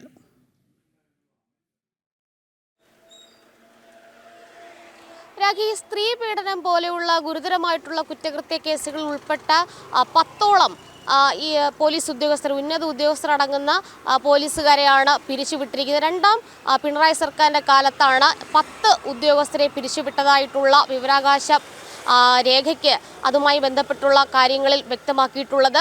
രാജു വാഴക്കാല എന്ന വിവരാവകാശ പ്രവർത്തകൻ നൽകിയ RTA പ്രകാരമുള്ള അപേക്ഷയിന്മേലാണ് ഇത്തരമൊരു മറുപടി ഉണ്ടായിരിക്കുന്നത്. പ്രധാനമായിട്ടും നമുക്കറിയാം, കഴിഞ്ഞ കുറേ നാളുകളായിട്ട് ഈ കസ്റ്റഡി മർദ്ദനം, അതോടൊപ്പം തന്നെ സ്റ്റേഷനിലെത്തുന്ന പരാതിക്കാരോട് മോശം പെരുമാറ്റം, ഇത് സംബന്ധിച്ചുള്ള ആക്ഷേപങ്ങളും ആരോപണങ്ങളും പോലീസ് സേനയ്ക്ക് നേരെ ഉയരുന്നുണ്ട്. അതിനിടയിൽ തന്നെയാണ് രണ്ടാം പിണറായി സർക്കാരിൻ്റെ കാലത്ത്, അതായത് 2021 മുതലുള്ള കാലഘട്ടത്തിൽ 10 ഉദ്യോഗസ്ഥരെ പിരിച്ചുവിട്ട നടപടി സംബന്ധിച്ചുള്ള എല്ലാ വിവരങ്ങളും പുറത്തു വന്നിരിക്കുന്നത്. CI റാങ്ക് വരെയുള്ള ഉദ്യോഗസ്ഥരെയാണ് പിരിച്ചുവിട്ടിരിക്കുന്നത്. പക്ഷേ ഇതിൽ ഏറ്റവും പ്രധാനമായിട്ടും എടുത്തു പറയേണ്ട ഒരു കാര്യമുണ്ട്. അതായത് ഈ ഉന്നത ഉദ്യോഗസ്ഥർ ഇപ്പോഴും പോലീസ് സേനയ്ക്കുള്ളിൽ സംരക്ഷിക്കപ്പെടുന്നു എന്നുള്ളതാണ്. കാരണം ഈ കീഴുദ്യോഗസ്ഥർക്ക് എതിരെയാണ് കൂടുതലായിട്ടും നടപടികൾ കൈക്കൊണ്ടിട്ടുള്ളത്. ഇവർക്കെതിരെ ഈ പോലീസ് സേനയിലെ അച്ചടക്കം ലംഘനം ചൂണ്ടിക്കാട്ടി അതോടൊപ്പം തന്നെ ക്രിമിനൽ കേസിൽ ഉൾപ്പെട്ടു. ഇക്കാരണങ്ങൾ കൊണ്ട് തന്നെയാണ് ഇവരെയൊക്കെ തന്നെ പിരിച്ചുവിട്ടത്. പക്ഷേ ഈ കസ്റ്റഡി മർദ്ദനം ഈ സ്റ്റേഷനിലെത്തുന്ന ഈ പറയുന്ന സാധാരണക്കാരായിട്ടുള്ള ജനങ്ങളോട് മോശം പെരുമാറ്റം, അവരെ മർദ്ദിക്കുന്ന സാഹചര്യം, ഇതടക്കമുള്ള ഗുരുതരമായിട്ടുള്ള ആരോപണങ്ങളിലോ അല്ലെങ്കിൽ ഗുരുതരമായിട്ടുള്ള കേസുകളിലോ ഉൾപ്പെട്ട പോലീസ് ഉദ്യോഗസ്ഥരെ ഇതുവരെ തൊടാൻ സാധിച്ചിട്ടില്ല. അവർക്കെതിരായിട്ടുള്ള നടപടികളൊക്കെ തന്നെ അല്ലെങ്കിൽ അന്വേഷണം പോലും മന്ദഗതിയിലാണ്. കാരണം ഉന്നത ഉദ്യോഗസ്ഥരെ എപ്പോഴും സംരക്ഷിക്കുന്ന ഒരു സമീപനം തന്നെയാണ് പോലീസ് സേന ഇതുവരെ കൈക്കൊണ്ടിട്ടുള്ളത്. എന്തായാലും CI റാങ്കിൽ ഉൾപ്പെടെ ഏകദേശം 10 പേരെ 2021 മുതലുള്ള കാലഘട്ടത്തിൽ പിരിച്ചുവിട്ടു എന്നുള്ളതാണ് നിർണായകമായിട്ടുള്ള വിവരം. കസ്റ്റഡി മർദ്ദനത്തിലോ അല്ലെങ്കിൽ സ്റ്റേഷനിലെത്തുന്ന ആളുകളോട് മോശമായി പെരുമാറിയ സംഭവത്തിലോ ഇതുവരെ ഗുരുതരമായിട്ടുള്ള വീഴ്ചകൾ സംഭവിച്ച ഉദ്യോഗസ്ഥർക്കെതിരെ നടപടി കൂടുതലായിട്ട് എടുത്തു കാണുന്നില്ല. എന്തായാലും ഇക്കാര്യത്തിൽ ഇപ്പോൾ ഈ കഴിഞ്ഞ കുറേ ദിവസങ്ങളായിട്ട് കസ്റ്റഡി മർദ്ദനം ഉൾപ്പെടെയുള്ള കാര്യങ്ങളിൽ ചില വെളിപ്പെടുത്തലുകൾ ജനങ്ങൾ നടത്തുന്നുണ്ട്. അതിൽ പോലും പ്രതിചേർക്ക് അല്ലെങ്കിൽ ആരോപണങ്ങളിൽ ഉൾപ്പെട്ട ഉദ്യോഗസ്ഥർ പലയിടങ്ങളിലും സ്റ്റേഷനിൽ കൈകാര്യം ചെയ്ത സമയത്ത് അവർ പലയിടങ്ങളിലും ഇത്തരത്തിൽ ആ പ്രശ്നങ്ങളിൽ ഉൾപ്പെട്ടിട്ടുണ്ട്, ആ ആരോപണങ്ങളിൽ ഉൾപ്പെട്ടിട്ടുണ്ട്. പക്ഷേ അവർക്കെതിരെ സേനയ്ക്കുള്ളിൽ പോലും അവരെ സംരക്ഷിക്കുന്ന അല്ലെങ്കിൽ ഈ സംഘടനാ തലത്തിലുള്ള ഒരു സംരക്ഷണം നേതാക്കന്മാർ തീർക്കുന്നുണ്ട്. എന്തായാലും ഇക്കാര്യത്തിൽ ഉടനടി നടപടി വേണമെന്നുള്ള ഒരു ആവശ്യം പൊതുസമൂഹത്തിൽ നിന്ന് ഉയരുന്നുണ്ട്. എന്തായാലും വിവരാവകാശ മറുപടി ലഭിച്ചിരിക്കുന്നത് പോലീസ് ആസ്ഥാനത്ത് നിന്ന് തന്നെയാണ്. പോലീസ് സേനയ്ക്കുള്ളിൽ ക്രിമിനലുകൾ ഉണ്ട് എന്ന് തന്നെ വ്യക്തമാക്കുന്നതാണ് ഈ രേഖകൾ. രാഖി, പോലീസിൽ ക്രിമിനലുകളുടെ എണ്ണം കൂടുകയാണ്. രണ്ടാം പിണറായി സർക്കാരിന്റെ കാലത്ത് മാത്രം സർവീസിൽ നിന്ന് പിരിച്ചുവിട്ടത് 10 ഉദ്യോഗസ്ഥരെയാണ്. ഇതിൽ പിരിച്ചുവിടപ്പെട്ടവരിൽ ലൈംഗിക പീഡനം ഉൾപ്പെടെയുള്ള കുറ്റകൃത്യങ്ങളിൽ ഉൾപ്പെട്ടിട്ടുള്ളവരും ഉണ്ട് എന്നുള്ളതാണ്. എന്തായാലും ഈ പോലീസ് ആസ്ഥാനത്ത് നിന്നുള്ള വിവരാവകാശ മറുപടി ലഭിക്കുമ്പോൾ ഈ സംഭവങ്ങളെല്ലാം തന്നെ, അതായത് കഴിഞ്ഞ ദിവസങ്ങളിൽ പുറത്തു വന്ന സംഭവങ്ങളൊക്കെ തന്നെ ശരിവയ്ക്കുന്ന വിവരാവകാശ മറുപടിയാണ് എന്നുള്ളതാണ്. നിരവധി കസ്റ്റഡി മർദ്ദന വാർത്തകൾ കഴിഞ്ഞ ദിവസങ്ങളിൽ പുറത്ത് വന്നിരുന്നു. എന്തായാലും ഈ വിഷയത്തിൽ ആഭ്യന്തര വകുപ്പ് മറുപടി പറയേണ്ടതാണ് എന്നുള്ളതാണ്. രേഷ്മ ബാബുവാണ് വാർത്തയുടെ വിശദാംശങ്ങൾ നൽകിയത്. രാഷ്ട്രീയ പ്രവർത്തകൻ ജോയൽ ആന്റണിയുടെ കഴുത്തിന് പിടിച്ച് ശ്വാസം മുട്ടിച്ചെന്ന പരാതിയിൽ പോലീസിനെ ന്യായീകരിച്ച് കോഴിക്കോട് ജില്ലാ പോലീസ് മേധാവിയായിരുന്ന രാജ്പാൽ മീണ നൽകിയ റിപ്പോർട്ട് പുറത്ത്. അസ്വാഭാവികമായി സംഭവിച്ചതാണ് എന്നും മുഖ്യമന്ത്രിക്ക് മാർഗതടസ്സം ഉണ്ടാകാതിരിക്കാൻ ചെയ്തതാണ് എന്നുമാണ് റിപ്പോർട്ട്. 2023 നവകേരള യാത്രക്കിടെയായിരുന്നു പിണറായി പോലീസിന്റെ രക്ഷാപ്രവർത്തനം. ഒരു 40-50 മീറ്റർ അകലെയാണ് ഞാൻ നിൽക്കുന്നത്. ആ സമയത്താണ് പോലീസുകാരൻ എൻ്റെ കഴുത്തിന് കയറി പിടിച്ച് എന്നെ ശ്വാസം മുട്ടിക്കുന്ന ഒരു സാഹചര്യം, എൻ്റെ നാക്കടക്കം വെളി വന്ന വിഷ്വൽസും ഫോട്ടോസും പ്രചരിക്കുന്നുണ്ട് ഇപ്പോഴും.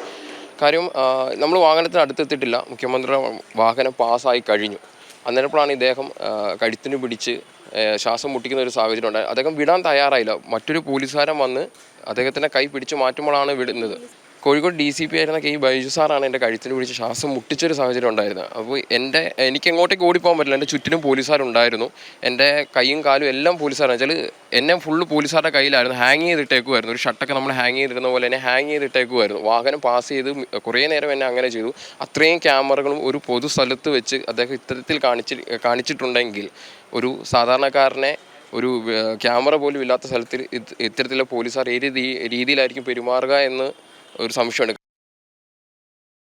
ശിവദാസ് കർമ്മനുമാണ് ചേരുന്നത്. ശിവദാസ്, ഈ ജോയൽ ആന്റണിയുടെ പ്രതികരണം അനുസരിച്ചാണെങ്കിൽ അദ്ദേഹത്തെ കൊലപ്പെടുത്താൻ ശ്രമിച്ചു എന്നുള്ളതാണ് അദ്ദേഹം പറയുന്നത്. അതായത് കഴുത്തിന് കുത്തിപ്പിടിച്ച് ശ്വാസം മുട്ടിച്ചു, തൻ്റെ കണ്ണുകൾ തള്ളി വന്നു എന്നടക്കം അദ്ദേഹം പറയുന്നുണ്ട്.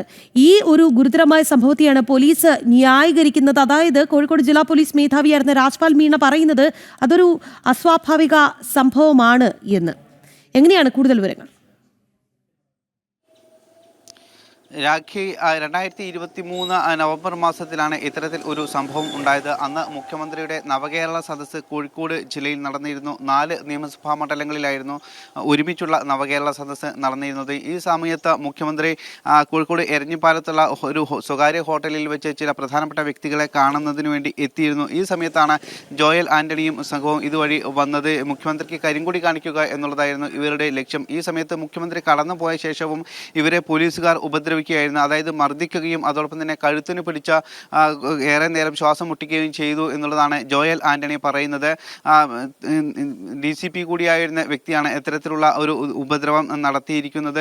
ഏറെ നേരം കഴുത്തിന് കുത്തിപ്പിടിക്കുകയും കണ്ണ് പുറത്തേക്ക് തള്ളി വരികയും അതോടൊപ്പം തന്നെ നാക്ക് അടക്കം പുറത്തേക്ക് തള്ളി വരികയും ചെയ്തു, കൂടാതെ മർദ്ദിക്കുകയും ചെയ്തു എന്നും പരാതിയിൽ പറയുന്നുണ്ട്. ഈ സംഭവത്തിൽ മനുഷ്യാവകാശ കമ്മീഷനും ജില്ലാ പോലീസ് മേധാവിക്കും അടക്കം പരാതി നൽകിയിട്ടുണ്ട്. പക്ഷേ ഈ പരാതിയിൽ കൃത്യമായൊരു നടപടിയും ഉണ്ടാകുന്നില്ലെന്നാണ് ഇദ്ദേഹം പറയുന്നത്. ഇപ്പോഴും ഈ ഒരു വീഡിയോ അടക്കം പുറത്ത് വലിയ രീതിയിൽ തന്നെ പ്രചരിക്കുന്നുണ്ട്. പക്ഷേ എന്നിട്ടും പോലീസിൻ്റെ ഭാഗത്തു നിന്നും കാര്യമായൊരു നടപടിയും ഉണ്ടാകുന്നില്ല. മാത്രമല്ല പോലീസ് അസ്വാഭാവികമായൊരു നടപടി എന്ന രീതിയിലാണ് മനുഷ്യാവകാശ കമ്മീഷൻ അടക്കം ഇതുമായി ബന്ധപ്പെട്ടുള്ള റിപ്പോർട്ട് നൽകിയിരിക്കുന്നത്.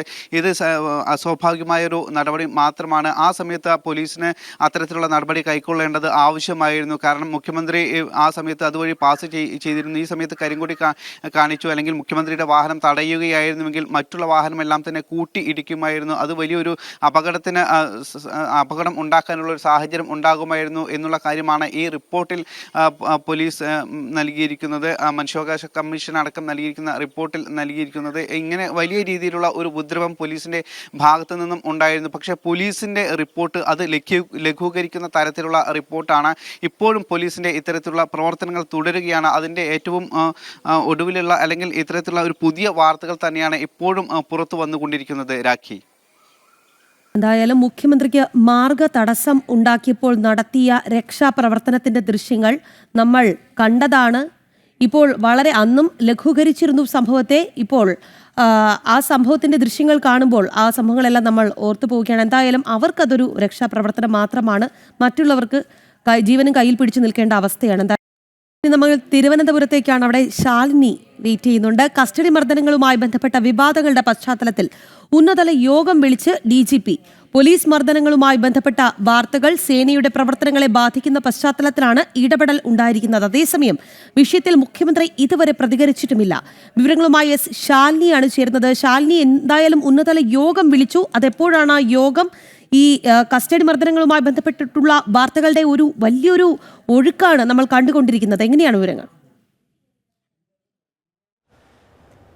രാഖി സൂചിപ്പിച്ചതുപോലെ തന്നെയാണ് കസ്റ്റഡി മർദ്ദനങ്ങൾ, ഒപ്പം തന്നെ സ്റ്റേഷനുകളിലടക്കം ഉണ്ടാകുന്ന വലിയ രീതിയിലുള്ള പീഡനങ്ങൾ, ഇതടക്കമുള്ള കാര്യങ്ങൾ വാർത്തയായതിന് പിന്നാലെ അത് പോലീസ് സേനയ്ക്ക് കടുത്ത രീതിയിലുള്ള പ്രതിസന്ധി ഉണ്ടാക്കിയിട്ടുണ്ട്. ഒപ്പം തന്നെ വിമർശനങ്ങൾ പല കോണുകളിൽ നിന്ന് ഉയർന്നിട്ടുണ്ട്. ഈ സാഹചര്യത്തിൽ കൂടിയാണ് വിഷയങ്ങൾ വിശദമായി ചർച്ച ചെയ്യാനും ഒപ്പം തന്നെ എന്താണ് സംഭവിച്ചതെന്ന് പരിശോധിക്കാനും DGP ഇപ്പോൾ യോഗം വിളിച്ചിട്ടുള്ളത്. പക്ഷേ യോഗം എപ്പോൾ ചേരും, എന്ന് ചേരും, ഏത് സമയത്ത് ചേരും എന്ന കാര്യത്തിൽ അന്തിമമായൊരു തീരുമാനമോ സമയമോ ഇതുവരെ പ്രഖ്യാപിച്ചിട്ടില്ല. യോഗം ചേരാൻ തീരുമാനമായിട്ടുണ്ട് എന്നുള്ളത് മാത്രമാണ് നിലവിൽ DGP ഓഫീസിൽ നിന്ന് നമുക്ക് അറിയാൻ സാധിച്ചിട്ടുള്ളത്. ഒപ്പം തന്നെ IG-മാരുടെയും ജില്ലാ പോലീസ് മേധാവിമാരുടെയും ഭാഗത്തു നിന്നുള്ള വിശദമായ റിപ്പോർട്ട് കൂടി DGP ആവശ്യപ്പെട്ടിട്ടുണ്ട്. ഓരോ ജില്ലയിലും ഇത്തരത്തിലുള്ള കേസുകൾ കൂടുതലായി വർദ്ധിക്കുന്ന സാഹചര്യം, മാധ്യമ വാർത്തകളുടെ അടിസ്ഥാനത്തിൽ അത് പുറത്തു വരുന്ന പശ്ചാത്തലം, ഇതൊക്കെ കണക്കിലെടുത്തുകൊണ്ടാണ് വിശദമായ റിപ്പോർട്ട് DGP ആവശ്യപ്പെട്ടിട്ടുള്ളത്. ഈ റിപ്പോർട്ട് കൂടി പരിശോധിച്ച ശേഷമായിരിക്കും യോഗത്തിൽ കടുത്ത നടപടികളിലേക്കും തീരുമാനത്തിലേക്കുമൊക്കെ എത്തുക എന്നുള്ളതാണ് നമ്മൾ മനസ്സിലാക്കുന്നത്. കാരണം അത്രയധികം പരാതികൾ സംസ്ഥാന പോലീസ് സേനയെ പറ്റി ഉയർന്നിട്ടുണ്ട്. പ്രത്യേകിച്ച് ഈ സ്റ്റേഷനിലൊക്കെ പരാതിയുമായി ചെല്ലുന്ന വാദികൾ അല്ലെങ്കിൽ പരാതിക്കാർ, അവർ പിന്നെ പ്രതികളാകുന്ന സാഹചര്യങ്ങൾ, ഒപ്പം തന്നെ അവരെ പ്രതിസ്ഥാനത്ത് നിർത്തി ശാരീരികമായി മർദ്ദിക്കുന്ന പശ്ചാത്തലങ്ങൾ, ഇതടക്കം ഉണ്ടാകുന്ന സാഹചര്യത്തിലും ഇതിൻ്റെ അടക്കം CCTV ദൃശ്യങ്ങൾ പുറത്തു വന്ന പശ്ചാത്തലത്തിൽ കൂടിയാണ് ഇത്തരത്തിലൊരു നടപടിയിലേക്ക് ഇപ്പോൾ സംസ്ഥാന പോലീസ് സേന കടക്കുന്നത് എന്നുള്ളതാണ് നമ്മൾ മനസ്സിലാക്കുന്നത്. ഒപ്പം തന്നെ തിരുവനന്തപുരത്തും ബീച്ചിലും അടക്കമുണ്ടായിട്ടുള്ള സംഭവങ്ങൾ പ്രത്യേകമായി പരിശോധിച്ച് അത്തരത്തിലുള്ള സംഭവങ്ങളുടെ പശ്ചാത്തലത്തിൽ കൂടി കൂടുതൽ നടപടികൾ ഉണ്ടാകും. അതേസമയം തന്നെ ആഭ്യന്തര വകുപ്പ് കൈയാളുന്ന മുഖ്യമന്ത്രിയുടെ ഭാഗത്തുനിന്ന് ഈ വിഷയത്തിൽ ഇതുവരെയും ഒരു നടപടിയോ തീരുമാനമോ പ്രഖ്യാപനമോ ഒന്നും തന്നെ ഉണ്ടായിട്ടില്ല എന്നുള്ളതാണ് ഏറ്റവും ശ്രദ്ധേയമായിട്ടുള്ള കാര്യം. ഏകദേശം 10-11 ദിവസമായി ഈ വിഷയങ്ങൾ പുറത്തു വരുന്നു, ചർച്ചകൾ നടക്കുന്നു.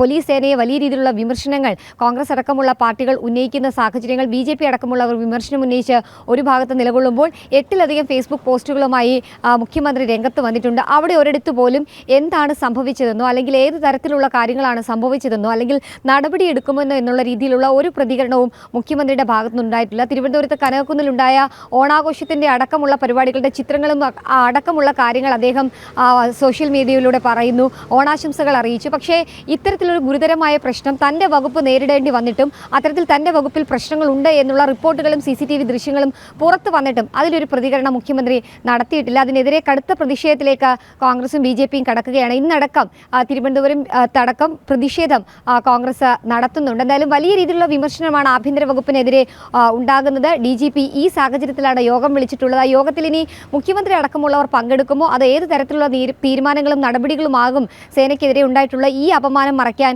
സംസ്ഥാന പോലീസ് മേധാവിയുടെ ഭാഗത്തുനിന്ന് ഉണ്ടാവുക എന്നുള്ളതാണ് കണ്ടറിയേണ്ടത്. എന്തായാലും തീയതിയും സമയവും അടക്കമുള്ള കാര്യങ്ങൾ ഔദ്യോഗികമായി ഇതുവരെ ഈ യോഗവുമായി ബന്ധപ്പെട്ട് പ്രഖ്യാപിച്ചിട്ടുമില്ല. ശരി ശാലിനി, പോലീസ് നരനായാട്ടിനെ രക്ഷാപ്രവർത്തനം എന്ന് ചെല്ലപ്പേരിട്ട് വിളിച്ച മുഖ്യമന്ത്രിയുടെ നാടാണ്. അതുകൊണ്ട് തന്നെ അദ്ദേഹം ഈ വിഷയത്തിൽ പ്രതികരിക്കുമെന്ന പ്രതീക്ഷ വേണ്ട എന്നുള്ളതാണ് നമുക്ക് പറയാനുള്ളത്. എന്തായാലും ശാലിനിയാണ് വാർത്തയുടെ വിശദാംശങ്ങൾ നൽകിയത്. എറണാകുളം ജില്ലാ ക്ഷീരവികസന സംഗമത്തിന് ഹലാൽ ചിക്കൻ ബിരിയാണി വേണമെന്ന് ടെൻഡർ നോട്ടീസ്. ജില്ലാ ക്ഷീരവികസന വകുപ്പ് ഡെപ്യൂട്ടി ഡയറക്ടർ സഫീനയുടേതാണ് ഉത്തരവ്. സർക്കാർ ഉത്തരവുകളിലോ ടെൻഡറുകളിലോ മതപരമായ വാക്കുകൾ പാടില്ല എന്ന ചട്ടം നിലനിൽക്കെയാണ് വിവാദ ഉത്തരവ്. സംഭവത്തിൽ പ്രതിഷേധം ശക്തമാവുകയാണ്. ഉത്തരവിറക്കിയ ഉദ്യോഗസ്ഥർക്കെതിരെ നടപടി എടുക്കണമെന്നാണ് ആവശ്യം ഉയർന്നത്. കഴിഞ്ഞ ദിവസമാണ് ജനം TV ഈ വാർത്ത ബിഗ് ബ്രേക്കായി പുറത്ത് വിട്ടത്. വിനീഷാണ് വാർത്തയുടെ വിശദാംശങ്ങൾ നൽകുക. വിനീഷ്, ഏത് ചട്ടത്തിന്റെ അടിസ്ഥാനത്തിലാണ് ഇവർ ഹലാൽ ചിക്കൻ ബിരിയാണി വേണമെന്ന വാശി പിടിക്കുന്നത്? വിനീഷ്,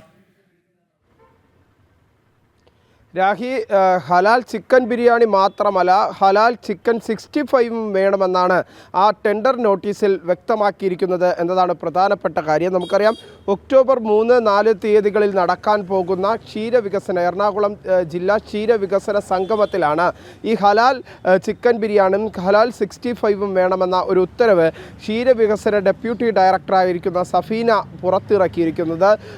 ഈ കൊട്ടേഷൻ വിളിക്കുന്നതിൻ്റെ ഭാഗമായാണ് ടെൻഡർ വിളിച്ചിരിക്കുന്നത്. ഏകദേശം 1000-ലധികം പേർ പങ്കെടുക്കുന്ന പരിപാടിയിൽ ഉച്ചഭക്ഷണത്തിനും ഒപ്പം തന്നെ വൈകുന്നേരത്തുമുള്ള ഭക്ഷണങ്ങൾ നൽകുന്നതിൻ്റെ ഭാഗമായാണ് ടെൻഡർ വിളിച്ചിരിക്കുന്നത്. ഈ ടെൻഡറിലാണ് പറയുന്നത് ഹലാൽ ചിക്കൻ തന്നെ വേണം, ഹലാൽ ചിക്കൻ 65 ഹലാൽ ചിക്കൻ ബിരിയാണിയും വേണമെന്ന ആവശ്യം മുന്നോട്ട് വയ്ക്കുന്നത്. എന്തായിരുന്നാലും ജില്ലയിൽ നടക്കുന്ന ക്ഷീരവികസന സംഗമത്തിൻ്റെ ഭാഗമായി തന്നെയാണ് ഇത്തരത്തിൽ ഒരു ടെൻഡർ വിളിക്കാൻ സർക്കാർ നിർദ്ദേശം നൽകിയത്. പക്ഷേ ചട്ടവിരുദ്ധമായ ഒരു ടെൻഡർ വിളിയാണ് ഇപ്പോൾ സഫീനയുടെ ജില്ലാ ഡെപ്യൂട്ടി ക്ഷീരവികസന ഡയറക്ടർ ഭാഗത്തുനിന്ന് ഉണ്ടായിരിക്കുന്നത് എന്ന കാര്യത്തിൽ സംശയമില്ല. കാരണം ഒരു കാര്യം തീർച്ചയാണ്, മതപരമായ കാര്യങ്ങളിലോ ഒപ്പം തന്നെ മതപരമായ ചിഹ്നങ്ങളോ മതപരമായ അടയാളങ്ങളോ അത്തരത്തിലുള്ള വാക്കുകളോ സർക്കാർ രേഖകളിൽ വരാൻ പാടില്ല. പ്രത്യേകിച്ച് സർക്കാരുകൾ ഇളക്കുന്ന നോട്ടീസുകൾ, ഉത്തരവുകൾ, ഇതിൻ്റെയൊക്കെ ഇടയിൽ ഒരു കാരണവശാലും ഇത്തരത്തിൽ മതപരമായ കാരണങ്ങൾ ഉൾപ്പെടുത്താൻ പാടില്ല. പക്ഷേ ആ ചട്ടങ്ങളെല്ലാം അട്ടിമറിച്ചുകൊണ്ടാണ് ഇപ്പോൾ സഫീനയുടെ ഭാഗത്തുനിന്ന് ഇത്തരമൊരു നടപടി ഉണ്ടായിരിക്കുന്നത്. കൃത്യമായി പറഞ്ഞാൽ ഈ ഹലാൽ ചിക്കൻ വിവാദം ഒരു കാലഘട്ടത്തിൽ വലിയ രീതിയിൽ സംസ്ഥാനത്ത് വലിയ വിവാദങ്ങൾ സൃഷ്ടിക്കുന്ന തരത്തിലൊക്കെ പോയിരുന്നു. ആ ഘട്ടങ്ങളിലൊക്കെ തന്നെ നമുക്ക് വ്യക്തമായി അറിയാം, നിലവിൽ സർക്കാർ ഏത് തരത്തിലുള്ള ഒരു നിലപാടാണോ സ്വീകരിച്ചിരുന്നത് ആ സ്വീകരിച്ച നിലപാടിന് അനുകൂലമായ ഒരു മതപ്രീണന നിലപാടിലേക്ക് തന്നെയാണ് സംസ്ഥാനത്തെ സർക്കാർ ഉദ്യോഗസ്ഥരും കടക്കുന്നത് എന്ന കാര്യത്തിൽ സംശയമില്ല. അതിൻ്റെ അടിസ്ഥാനത്തിൽ തന്നെയാണ് ഇപ്പോൾ പ്രതിഷേധങ്ങൾ ശക്തമാകുന്നത്. പ്രത്യേകിച്ച് എടുത്തു പറയേണ്ടത്, ഇത്തരത്തിൽ ഒരു മതവിഭാഗത്തിനെ പ്രീണപ്പെടുത്തുന്ന കാര്യത്തിൽ അല്ലെങ്കിൽ പ്രീതിപ്പെടുത്തുന്ന തരത്തിലുള്ള ടെൻഡർ നടപടികൾ നടക്കുന്നത് അത് ഒരിക്കലും അംഗീകരിക്കാൻ സാധിക്കില്ല എന്നതാണ് പൊതുസമൂഹത്തിൽ നിന്ന് ഉയരുന്ന പ്രതിഷേധം. ഒപ്പം തന്നെ എടുത്തു പറയേണ്ടത്, സമൂഹ മാധ്യമങ്ങളിലടക്കം ഇക്കാര്യങ്ങൾ വലിയ ചർച്ചകൾക്ക് വഴിവച്ചിരിക്കുകയാണ്. കാരണം കഴിഞ്ഞ ദിവസം നമ്മൾ ഈ വാർത്ത റിപ്പോർട്ട് ചെയ്തതിന് തൊട്ടു പിന്നാലെ തന്നെ വലിയ പ്രതിഷേധങ്ങൾ സംസ്ഥാനത്തുണ്ടാകുന്ന ഘട്ടത്തിലേക്ക് നീങ്ങി. സമൂഹ മാധ്യമങ്ങളിൽ ഈ ടെൻഡർ നടപടിക്കായി നോട്ടീസ് ഇറക്കിയ ഉദ്യോഗസ്ഥയ്ക്കെതിരെ വലിയ വിമർശനങ്ങൾ ഉയരുന്ന സാഹചര്യം. ഇവർക്കെതിരെ നടപടി സ്വീകരിക്കണമെന്നാണ് ഇപ്പോൾ പൊതുവെ ഉയരുന്ന ഒരു ആവശ്യം. പ്രത്യേകിച്ച് ഇവർ ചട്ടവിരുദ്ധമായി, പ്രത്യേകിച്ച് ഭരണഘടനാ വിരുദ്ധമായും ഒപ്പം തന്നെ എടുത്തു പറയേണ്ടത് സർക്കാർ സർവീസിലെ ചട്ട വിരുദ്ധതയും ഈ ഉദ്യോഗസ്ഥരുടെ ഭാഗത്തു നിന്നുണ്ടായിരിക്കുന്നു. അതുകൊണ്ട് തന്നെ ഈ ഉദ്യോഗസ്ഥയ്ക്കെതിരെ നടപടി വേണമെന്ന ആവശ്യമാണ് ഇപ്പോൾ പ്രധാനമായും ഉയർന്നു വരുന്നത്. എന്തായിരുന്നാലും വലിയ പ്രതിഷേധങ്ങളുമായി മുന്നോട്ട് പോകാൻ തന്നെയാണ് ഹിന്ദു ഐക്യവേദി ഉൾപ്പെടെയുള്ള ഹൈന്ദവ സംഘടനകളുടെ തീരുമാനം. മറ്റൊന്നും കൊണ്ടല്ല, കാരണം നിലവിലെ സാഹചര്യത്തിൽ ഒരു ജനാധിപത്യപരമായും മതേതരപരമായും സംസ്ഥാനത്ത് ഐക്യം സൃഷ്ടിപ്പെടുത്തേണ്ട ഉദ്യോഗസ്ഥർ തന്നെയാണ് ഇത്തരത്തിൽ ഉള്ള നിലപാടുകളുമായി മതപ്രീണനത്തിൻ്റെ അടിസ്ഥാനത്തിൽ ഒരു ടെൻഡറുകൾ ഇറക്കുമ്പോഴും ഉത്തരവുകൾ ഇറക്കുമ്പോഴും ഇത്തരത്തിലുള്ള മതപ്രീണന നടപടികൾ നടത്തുന്നത്. ആ പ്രീണനത്തിനെതിരെ ചോദ്യം ചെയ്തുകൊണ്ടാണ് ഇപ്പോൾ ഹിന്ദു ഐക്യത ഉൾപ്പെടെയുള്ള സംഘടനകൾ രംഗത്തെത്തിയിരിക്കുന്നത്. ഒപ്പം തന്നെ എടുത്തു പറയേണ്ടത് പ്രതിഷേധം ഈ ഉദ്യോഗസ്ഥയ്ക്കെതിരെ ശക്തമാകുന്നു എന്നതാണ് പ്രധാനപ്പെട്ട കാര്യം. രാഖി, വിനീഷ്, എന്തായാലും നമ്മൾ ഇന്നലെ ബ്രേക്ക് ചെയ്ത വാർത്തയാണ്. എല്ലാവിധ ചട്ടങ്ങളും അട്ടിമറിച്ചുകൊണ്ടുള്ള ഉത്തരവാണ് സഫീന പുറത്തിറക്കിയത്. ഈ ഘട്ടത്തിൽ ഈ സംഭവം ചർച്ചയാകുമ്പോൾ, പ്രതിഷേധങ്ങൾ ഉയരുമ്പോൾ ഈ വകുപ്പിന്റെ ഭാഗത്തുനിന്ന് എന്തെങ്കിലും തരത്തിലുള്ള പ്രതികരണങ്ങൾ പുറത്ത് വരുന്നുണ്ടോ വിനീഷ്? നിലവിൽ ഇതുവരെയും അത്തരത്തിലുള്ള ഒരു നിലപാട് വകുപ്പ് തലത്തിൽ അല്ലെങ്കിൽ വകുപ്പ് മന്ത്രിയോ ഇതുവരെ പറഞ്ഞിട്ടില്ല എന്നതാണ് പ്രധാനപ്പെട്ട കാര്യം. വരുന്ന മണിക്കൂറുകളിൽ ഒരുപക്ഷെ ഈ ഉദ്യോഗസ്ഥയ്ക്കെതിരെ നടപടി ഉണ്ടാകാനുള്ള ഒരു സാഹചര്യത്തിലേക്ക് കാര്യങ്ങൾ പോകുന്നു. കാരണം പ്രതിഷേധം ശക്തമാകുന്ന തരത്തിലേക്ക് ഒരു പ്രീണനം ഈ ഭാഗത്തുനിന്ന് ഉണ്ടായി എന്ന് സംബന്ധിച്ച്, ഈ ഉദ്യോഗസ്ഥരുടെ ഭാഗത്തുനിന്ന് സർവീസ് ചട്ടലംഘനം ഉണ്ടായി എന്ന തരത്തിലുള്ള ഒരു വിലയിരുത്തൽ വകുപ്പ് തലത്തിൽ തന്നെ ഉണ്ടായിട്ടുണ്ട്. ആ ഘട്ടത്തിൽ നടപടിയിലേക്ക് ഒരുപക്ഷെ കടന്നേക്കാമെന്ന സൂചനകൾ ണ്ട്. പക്ഷേ നിലവിലെ സാഹചര്യത്തിൽ സർക്കാർ ഈ വിഷയത്തിൽ മൗനം പാലിക്കുന്നു, മന്ത്രി മൗനം പാലിക്കുകയാണ് എന്നതാണ് എടുത്തു പറയേണ്ട പ്രധാനപ്പെട്ട കാര്യം. ശരി വിനീഷ്, എറണാകുളം ജില്ലാ ക്ഷീരവികസന സംഗമത്തിന് ഹലാൽ ചിക്കൻ ബിരിയാണി, ഹലാൽ ചിക്കൻ 65 എന്നിവ വേണമെന്നാണ് ടെൻഡർ നോട്ടീസ്. ജില്ലാ ക്ഷീരവികസന വകുപ്പ് ഡെപ്യൂട്ടി ഡയറക്ടർ സഫീനയുടേതാണ് വിവാദ ഉത്തരവ്. സർക്കാർ ഉത്തരവുകളിലോ ടെൻഡറുകളിലോ മതപരമായ വാക്കുകൾ പാടില്ല എന്ന ചട്ടമുണ്ട്. ആ ചട്ടം നിലനിൽക്കുകയാണ് വിവാദ ഉത്തരവുമായി സഫീന എത്തിയത്. എന്തായാലും വിഷയത്തിൽ പ്രതിഷേധം ശക്തമാകുന്നുണ്ട്. ഈ സഫീനയ്ക്കെതിരെ നടപടി വേണമെന്ന ആവശ്യം ജനങ്ങൾ മുന്നോട്ട് വയ്ക്കുന്നുമുണ്ട്. വി വിനീഷാണ് വാർത്തയുടെ വിശദാംശങ്ങൾ നൽകിയത്. തിരുവനന്തപുരം ജനറൽ ആശുപത്രിയിലെ ചികിത്സാ പിഴവിൽ യുവതിയുടെ ശരീരത്തിൽ കുടുങ്ങിയ ഗൈഡ് വയർ നീക്കം ചെയ്യാൻ സാധ്യത തേടി ആരോഗ്യവകുപ്പ്. ഇന്ന് ചേർന്ന മെഡിക്കൽ ബോർഡ് യോഗത്തിൽ വിദഗ്ധരുമായി ഇക്കാര്യം ചർച്ച ചെയ്യും. ശസ്ത്രക്രിയയിലെ സങ്കീർണതയും മറ്റ് ആശങ്കകളും വിദഗ്ധ സംഘം യോഗത്തിൽ വിലയിരുത്തും. ശസ്ത്രക്രിയയ്ക്കുള്ള സമ്മതപത്രം ആരോഗ്യവകുപ്പ് സുമയ്യയിൽ നിന്ന് വാങ്ങി. അതേസമയം ആരോപണ വിധേയനായ ഡോക്ടറെ ആരോഗ്യവകുപ്പും പോലീസും സംരക്ഷിക്കുന്നതായി വിമർശനവും ഉയരുകയാണ്. വിവരങ്ങളുമായി പ്രശാന്ത് ശങ്കരമംഗലത്ത് ചേരുകയാണ്. പ്രശാന്ത്, ഈ ഗൈഡ് വയർ എങ്ങനെയെങ്കിലും ശരീരത്തിൽ നിന്ന് നീക്കം ചെയ്ത വിഷയം എങ്ങനെയെങ്കിലും ഒന്ന് അവസാനിപ്പിക്കുക, ഇതാണോ ലക്ഷ്യം വെക്കുന്നത്? രാഖി, വലിയ രീതിയിൽ ആരോഗ്യവകുപ്പ് പ്രതിരോധത്തിലാവുന്നൊരു സാഹചര്യമുണ്ട്. മാധ്യമങ്ങളിലടക്കം വാർത്ത വരുന്നു. മാത്രമല്ല, നിരന്തരം ആരോഗ്യവകുപ്പിനെതിരായിട്ടുള്ള അല്ലെങ്കിൽ ആരോഗ്യവകുപ്പിൻ്റെ വീഴ്ചകൾ വരുന്നൊരു സാഹചര്യമാണ് നിലവിൽ സംസ്ഥാനം കടന്നു പോകുന്നത്. അതിനിടയിലാണ് ഇത്തരത്തിൽ ഗൈഡ് വയർ കുടുങ്ങിയതുമായി ബന്ധപ്പെട്ടത് നീക്കം ചെയ്യാൻ ആരോഗ്യവകുപ്പ് നടപടിയെടുത്തുന്നില്ല എന്നടക്കം സൂചിപ്പിച്ചുകൊണ്ട് യുവതി രംഗത്ത് വരുന്ന സാഹചര്യം ഉണ്ടാകുന്നത്. 2023 മാർച്ചിലാണ് തിരുവനന്തപുരം ജനറൽ ആശുപത്രിയിലെ ശസ്ത്രക്രിയയിൽ യുവതിയുടെ നെഞ്ചിൽ ഗൈഡ് വയർ കുടുങ്ങുന്നത്. എന്നാൽ അതിനുശേഷം കടുത്ത പനി, ശ്വാസതടസ്സം അനുഭവപ്പെട്ടതിനെ തുടർന്ന് നടത്തിയ പരിശോധനയിലാണ് ഗൈഡ് വയർ കുടുങ്ങിയെന്ന വിവരം കണ്ടെത്തുന്ന അടക്കമുള്ള കാര്യങ്ങൾ ഉണ്ടാകുന്നത്. തുടർന്ന് യുവതി പലതവണ ആരോഗ്യവകുപ്പിലെ ഉദ്യോഗസ്ഥരുമായും അതോടൊപ്പം തന്നെ ജനറൽ ആശുപത്രിയിലെ ഡോക്ടർമാരുമായും ഇതുമായി ബന്ധപ്പെട്ടവരുമായെല്ലാം സംസാരിച്ചെങ്കിൽ പോലും നടപടികൾ ഒന്നും തന്നെ ഉണ്ടായില്ല എന്നതാണ് യുവതി പരാതിയിൽപ്പെടുന്നതിലേക്കൊക്കെ ചെന്നെത്തിയത്. ഇപ്പോൾ നടക്കുന്നത് എന്തെന്ന് വെച്ചാൽ ഇത് വലിയ രീതിയിലുള്ള പ്രതിഷേധങ്ങൾക്കിടയാക്കുന്നു. അതുകൊണ്ട് തന്നെ ഈ വിഷയത്തെ എങ്ങനെയെങ്കിലും ഒഴിവാക്കണം അല്ലെങ്കിൽ തണുപ്പിക്കണമെന്നൊരു നടപടി അല്ലെങ്കിൽ നിലപാടിലേക്കാണ് ആരോഗ്യവകുപ്പ് എത്തിച്ചേർന്നിരിക്കുന്നത്. അതുകൊണ്ട് തന്നെ ഓപ്പറേഷൻ നടത്തിക്കൊണ്ട് വീണ്ടും യുവതിയുടെ ശസ്ത്രക്രിയ നടത്തിക്കൊണ്ട് ഈ ഗൈഡ് വയർ പുറത്തെടുക്കാനുള്ളൊരു നീക്കങ്ങളാണ് ആരോഗ്യവകുപ്പ് നടത്തുന്നത്. അത് സംബന്ധിച്ചിട്ടുള്ള തീരുമാനങ്ങളിലേക്കാണ് ഇപ്പോൾ ആരോഗ്യവകുപ്പ് കടക്കുകയും ചെയ്യുന്നത്. അതായത് ഇതിൽ ഏറ്റവും വലിയ പ്രശ്നമെന്ന് പറയുന്നത് യുവതിയുടെ നെഞ്ചിൽ കുടുങ്ങിയ ഈ ഗൈഡ് വയർ, ആ ഗൈഡ് വയർ രക്തധമനിയുമായി ഒട്ടിച്ചേർന്ന നിലയിലാണ് നിലവിലെന്നാണ് മനസ്സിലാക്കാൻ കഴിയുന്നത്. അതുകൊണ്ട് തന്നെ ഓപ്പറേഷൻ ചെയ്ത് പുറത്തെടുക്കുക എന്നത് അതിസങ്കീർണമായൊരു നടപടിയായിരിക്കും എന്നാണ് ഇപ്പോൾ മനസ്സിലാക്കാൻ കഴിയുന്നത്. അതുകൊണ്ട് തന്നെ ഇതിൻ്റെ സങ്കീർണതകൾ എത്രത്തോളമുണ്ട്, ഓപ്പറേഷനിൽ സംഭവിക്കാൻ പോകുന്ന അല്ലെങ്കിൽ ഓപ്പറേഷന് ശേഷം എന്തെങ്കിലും ഗുരുതര പ്രത്യാഘാതങ്ങൾ ഉണ്ടാകുമോ എന്നതടക്കമുള്ള കാര്യങ്ങൾ കൂടി പരിശോധിക്കേണ്ടിയിരിക്കുന്നു. ഈ കാര്യങ്ങളെല്ലാം ഇന്ന് ചേരുന്ന മെഡിക്കൽ ബോർഡ് യോഗം വിലയിരുത്തും. വിദഗ്ധ സംഘം ഉൾപ്പെട്ടതാണ് മെഡിക്കൽ ബോർഡ് യോഗം എന്നാണ് നമ്മൾ മനസ്സിലാക്കാൻ കഴിയുന്നത്. അങ്ങനെ ആ യോഗത്തിൽ ഇതുമായി ബന്ധപ്പെട്ട എല്ലാ കാര്യങ്ങളും, അതായത് ഈ ഓപ്പറേഷൻ ചെയ്തുകൊണ്ട് ഗൈഡ് വയർ പുറത്തിറക്കുന്നതുമായി ബന്ധപ്പെട്ട എല്ലാ കാര്യങ്ങളും പരിശോധിക്കും. പരിശോധിച്ചതിന് ശേഷം മാത്രമാകും ഓപ്പറേഷനുമായി മുന്നോട്ട് പോകണോ എന്നതടക്കമുള്ള കാര്യങ്ങൾ ആ കാര്യങ്ങളിലേക്ക് ആരോഗ്യവകുപ്പ് കടക്കുകയുള്ളൂ. ഇതുമായി ബന്ധപ്പെട്ട മറ്റൊരു കാര്യം എന്ന് പറയുന്നത് ഈ ശസ്ത്രക്രിയ ചെയ്യുന്നതുമായി ബന്ധപ്പെട്ടുള്ള സഹായത്തിന് ശ്രീചിത്ര മെഡിക്കൽ സയൻസിലെ വിദഗ്ധ ഡോക്ടറുടെ സഹായം ആരോഗ്യവകുപ്പ് തേടിയിരുന്നു. ജില്ലാ മെഡിക്കൽ ഓഫീസർ ഇതുമായി ബന്ധപ്പെട്ടൊരു കത്തും നൽകിയിട്ടുണ്ട്. വിദഗ്ധ ഡോക്ടറുടെ സഹായം വേണമെന്ന് ആവശ്യപ്പെട്ടുകൊണ്ട് കത്തും നൽകിയിട്ടുണ്ട്. ഇതടക്കമുള്ള കാര്യങ്ങൾ ഇന്ന് മെഡിക്കൽ ബോർഡ് യോഗത്തിൽ ചർച്ച ചെയ്യും. ചർച്ച ചെയ്തതിനു ശേഷം ഇതുമായി ബന്ധപ്പെട്ടിട്ടുള്ള, അതായത് ശസ്ത്രക്രിയയുമായി ബന്ധപ്പെട്ടുള്ള സങ്കീർണതകൾ എന്തൊക്കെയാണ്, മാത്രമല്ല മറ്റ് ആരോഗ്യ പ്രശ്നങ്ങൾ എന്തെങ്കിലും ഉണ്ടാകുമോ എന്നതടക്കമുള്ള കാര്യങ്ങൾ പരിശോധിക്കും. പരിശോധിച്ചതിന് ശേഷം മാത്രമായിരിക്കും ശസ്ത്രക്രിയ വേണമോ വേണ്ടയോ എന്ന കാര്യത്തിലൊരു തീരുമാനമുണ്ടാകൂ. എന്തായാലും ശസ്ത്രക്രിയ നടത്താം എന്ന ഒരു നിലയിലേക്കാണ് ഇപ്പോൾ ആരോഗ്യവകുപ്പ് മെഡിക്കൽ ബോർഡും എത്തിയിരിക്കുന്നത്. ഇതിൻ്റെ ഭാഗമായിട്ടാണ് യുവതി, അതായത് സുമയ്യ എന്ന കാട്ടാക്കട സ്വദേശിയായ നേരത്തെ ശസ്ത്രക്രിയയ്ക്ക് വിധേയയായ നെഞ്ചിൽ ഈ ഗൈഡ് വയർ കുടുങ്ങിയ യുവതിയിൽ നിന്നും സമ്മതപത്രം ഒപ്പിട്ട് വാങ്ങിയിട്ടുണ്ട്. ആ സമ്മതപത്രം ഒപ്പിട്ട് വാങ്ങിയതിനു ശേഷമാണ് നടപടികളുമായി മുന്നോട്ട് പോകാൻ ആരോഗ്യവകുപ്പ് തീരുമാനിച്ചിരിക്കുന്നത്. എന്തായാലും ഇന്ന് ചേരുന്ന മെഡിക്കൽ ബോർഡ്, അന്തിമ മെഡിക്കൽ ബോർഡ് യോഗമാണ് ഇന്ന് ചേരുന്നത്. ഇതിലായിരിക്കും ഇതുമായി ബന്ധപ്പെട്ട, അതായത് ഈ ഓപ്പറേഷൻ വേണമോ എന്നടക്കമുള്ള കാര്യങ്ങളുമായി ബന്ധപ്പെട്ട എല്ലാ വിവരങ്ങളും ചർച്ച ചെയ്തത്. അതിനുശേഷമായിരിക്കും കൂടുതൽ തീരുമാനങ്ങൾ ഉണ്ടാവുക. എന്തായാലും വലിയ രീതിയിലുള്ളൊരു പ്രതിഷേധം ഈ ആരോഗ്യവകുപ്പിനെതിരെ ഉണ്ടായിരുന്നു, നിരന്തരം ഇത്തരത്തിലുള്ള വീഴ്ചകൾ ഉണ്ടാകുന്ന സാഹചര്യത്തിൽ. മാത്രമല്ല, ഇത് ആരോഗ്യവകുപ്പിൽ ഈ വിഷയം പരാതിപ്പെട്ടിട്ട് 2023 മാർച്ചിലാണ് ഈ സംഭവം നടക്കുന്നത്. അതിനുശേഷം ഈ ശസ്ത്രക്രിയ നടക്കുന്നത്. അതിനുശേഷം കടുത്ത ശ്വാസതടസ്സമടക്കം വന്നതിനെ തുടർന്നാണ് യുവതി മറ്റ് ആശുപത്രിയിൽ പരിശോധന നടത്തുന്നത്. പരിശോധനയ്ക്ക് ശേഷം എക്സ്റേ എടുക്കുമ്പോഴാണ് ഗൈഡ് വയർ കുടുങ്ങിയ കാര്യം ശ്രദ്ധയിൽപ്പെടുന്നത്. ഈ വിവരമെല്ലാം മെഡിക്കൽ ബോർഡിനെ അറിയിച്ചെങ്കിൽ പോലും, അല്ലെങ്കിൽ ഈ ആരോഗ്യവകുപ്പിനെയും ആരോഗ്യ വിദഗ്ധരെ എല്ലാം അറിയിച്ചെങ്കിൽ പോലും നടപടികളുണ്ടായില്ല എന്ന് മാത്രമല്ല, ഈ ശസ്ത്രക്രിയ നടത്തിയ ഉദ്യോഗസ്ഥരെ സംരക്ഷിക്കുന്ന സമീപനം. ആശുപത്രിയിലെ ചികിത്സാ പിഴവിൽ യുവതിയുടെ ശരീരത്തിൽ കുടുങ്ങിയ ഗൈഡ് വയർ നീക്കം ചെയ്യാനുള്ള സാധ്യതയാണ് ഇപ്പോൾ ആരോഗ്യവകുപ്പ് തേടുന്നത്. ഇന്ന് നിർണായകമായ ഒരു ചർച്ച ഉണ്ട്. അതിനുശേഷമായിരിക്കും ഇത് സംബന്ധിച്ച് കൂടുതൽ തീരുമാനങ്ങളിലേക്ക് എത്തുക എന്നുള്ളതാണ്. എന്തായാലും സുമയ്യ ഈ ഒരു ശസ്ത്രക്രിയ നടത്താം എന്ന ഒരു തീരുമാനത്തിലേക്ക് എത്തുന്നുണ്ട്. കാരണം അവർക്ക് മുന്നിൽ മറ്റ് വഴികളില്ല എന്നുള്ളതാണ്.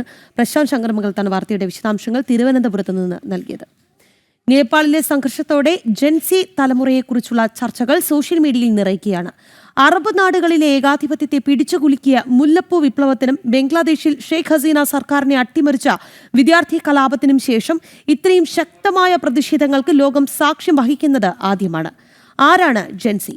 നേപ്പാളിലെ പ്രതിഷേധ വാർത്തകൾക്കൊപ്പം ഈ ചോദ്യവും വലിയ ചർച്ചയാവുകയാണ്. ജെൻസി പിള്ളേരെ കൊണ്ട് എന്തിനു കൊള്ളാമെന്ന് ഇനി ചോദിക്കരുത്. നേപ്പാളിൽ ഒരു സർക്കാരിനെ വരെ മുൾമുനയിൽ നിർത്തിയവരാണവർ.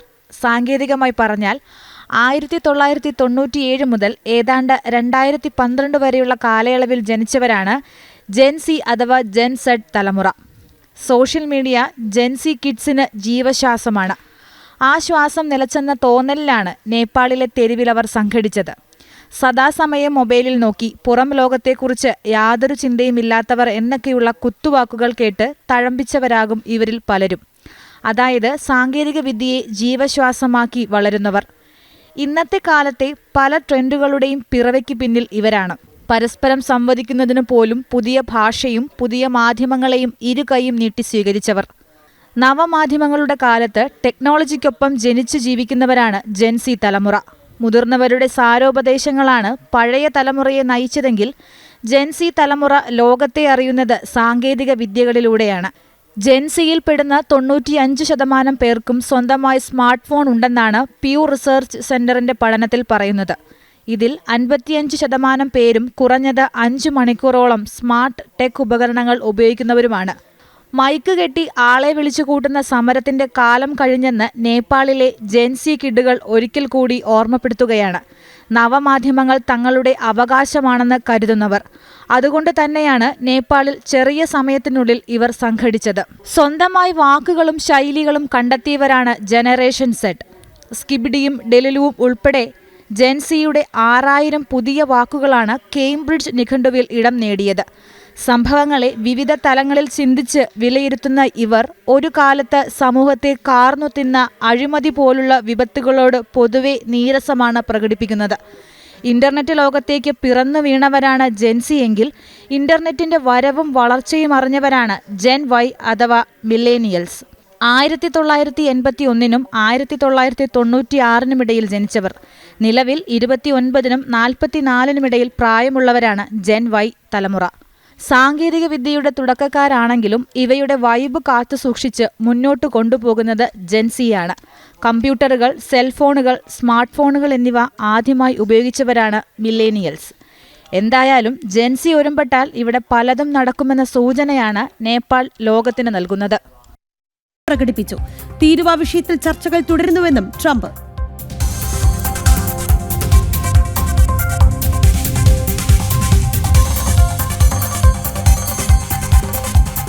പ്രസിഡന്റും പ്രധാനമന്ത്രിയും സ്ഥാനമൊഴിഞ്ഞതോടെ രാഷ്ട്രീയ പ്രതിസന്ധിയിൽ നേപ്പാൾ. നിയന്ത്രണം ഏറ്റെടുത്ത സൈന്യം. കാഠ്മണ്ഡു അടക്കമുള്ള നഗരങ്ങളിൽ ജനജീവിതം സ്തംഭിച്ചു. ഭാരതത്തിന്റെ അതിർത്തികളിൽ സുരക്ഷ ശക്തം. അക്രമം ഹൃദയഭേദകമെന്ന് പ്രധാനമന്ത്രി നരേന്ദ്രമോദി. രാജ്യത്തിന്റെ വികസനത്തിന് പ്രാധാന്യം നൽകി പ്രവർത്തിക്കുമെന്ന് രാജ്യത്തിന്റെ 15ാമത് ഉപരാഷ്ട്രപതി CP രാധാകൃഷ്ണൻ. ജനാധിപത്യമെന്ന നാണയത്തിന്റെ ഇരുവശങ്ങളാണ് ഭരണകക്ഷിയും പ്രതിപക്ഷവും. 452 വോട്ടുകളോടെയായിരുന്നു CP രാധാകൃഷ്ണന്റെ ജയം. പ്രതിപക്ഷ നിരയിൽ വലിയ വോട്ട് ചോർച്ചയുണ്ടായതോടെ 300 വോട്ടുകൾ മാത്രമാണ് ഇന്ത്യ മുന്നണിക്ക് വേണ്ടി മത്സരിച്ച സുപ്രീം കോടതി മുൻ ജഡ്ജി ജസ്റ്റിസ് B സുദർശൻ റെഡ്ഡിക്ക് നേടാൻ സാധിച്ചത്. പ്രതിപക്ഷത്ത് നിന്ന് 14 വോട്ടുകൾ NDA സ്ഥാനാർത്ഥിക്ക് ലഭിക്കുകയും ചെയ്തു. If India, we have to develop Viksit Bharat by 2047 means we should not do politics in everything. We have to forget, once the election is over, we have to forget the politics and we have to concentrate on the development. I will, in the new capacity, I will try my best for the development of this nation. In democracy, ruling party as well as opposition, both are important. It is the two sides of the same coin. The interest of the democracy will be taken into account. വിവരങ്ങളുമായി ജിഷ്ണു കൃഷ്ണനാണ് ചേരുന്നത്. ജിഷ്ണു, ഈ India മുന്നണിയുടെ തോൽവി പ്രതീക്ഷിച്ചത് തന്നെയാണ്. പക്ഷേ ഈ vote ചോർച്ച അത് വല്ലാത്ത ആഘാതമാണ് ഉണ്ടാക്കിയിരിക്കുന്നത്. ഞാൻ മനസ്സിലാക്കുന്നത് ചെറിയ പാർട്ടികളൊക്കെ തന്നെ NDAക്കൊപ്പം നിന്നു എന്നുള്ളതാണ്. എങ്ങനെയാണ് വിവരങ്ങൾ?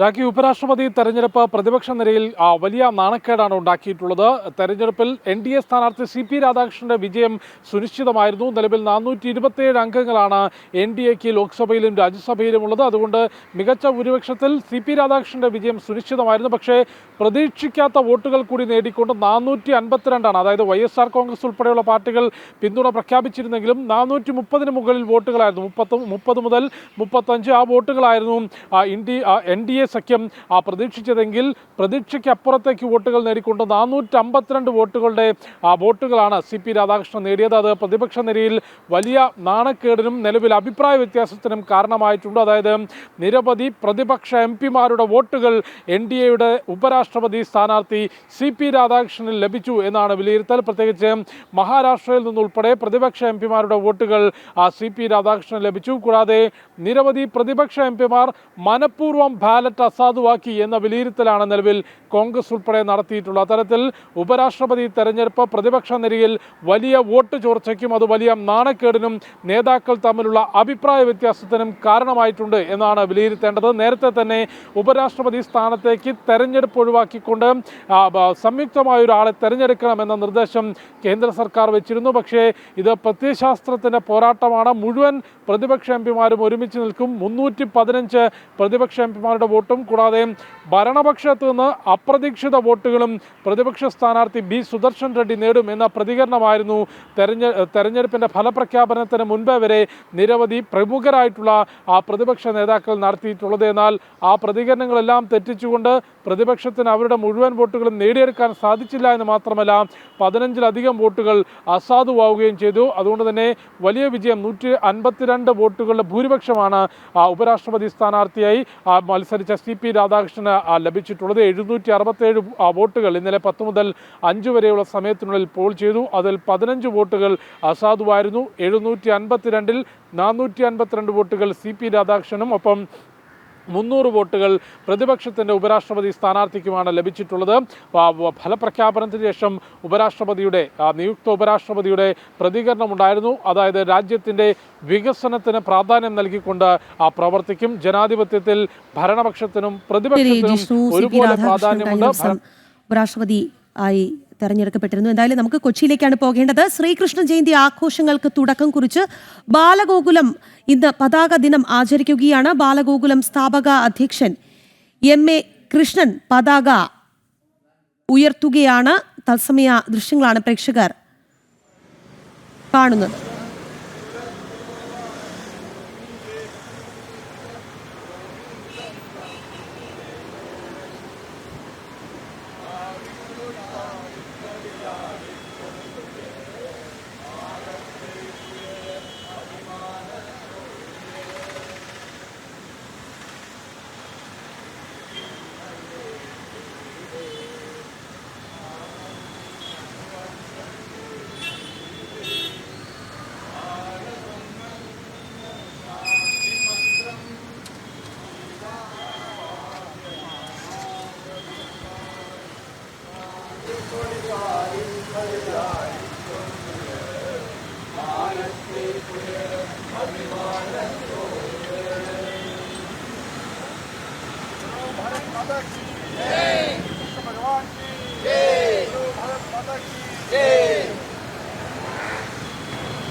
ഭഗവാൻ ശ്രീകൃഷ്ണൻ്റെ അനുഗ്രഹം കൊണ്ട് എല്ലാ കാര്യവും മംഗളമായിട്ട് നടന്നുകൊണ്ടിരിക്കുകയാണ്.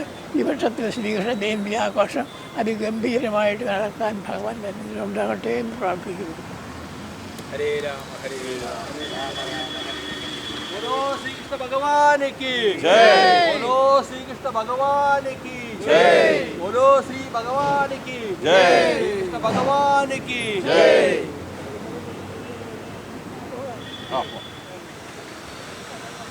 ശ്രീകൃഷ്ണ ജയന്തി ആഘോഷങ്ങൾക്ക് തുടക്കം കുറിച്ച് ബാലഗോകുലം ഇന്ന് പതാക ദിനം ആചരിക്കുകയാണ്. ബാലഗോകുലം സ്ഥാപക അധ്യക്ഷൻ MA കൃഷ്ണനാണ് പതാക ഉയർത്തിയത്. കൊച്ചിയിൽ നിന്നുള്ള തത്സമയ ദൃശ്യങ്ങളാണ് പ്രേക്ഷകർ കണ്ടത്. ആവേശക്കപ്പ്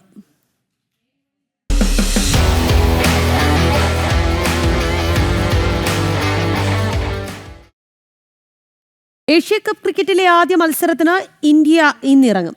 ദുബായ് രാജ്യാന്തര ക്രിക്കറ്റ് സ്റ്റേഡിയത്തിൽ ആതിഥേയരായ UAE ആണ് എതിരാളികൾ. UAE സമയം വൈകിട്ട് 6:30 മത്സരം ആരംഭിക്കുക.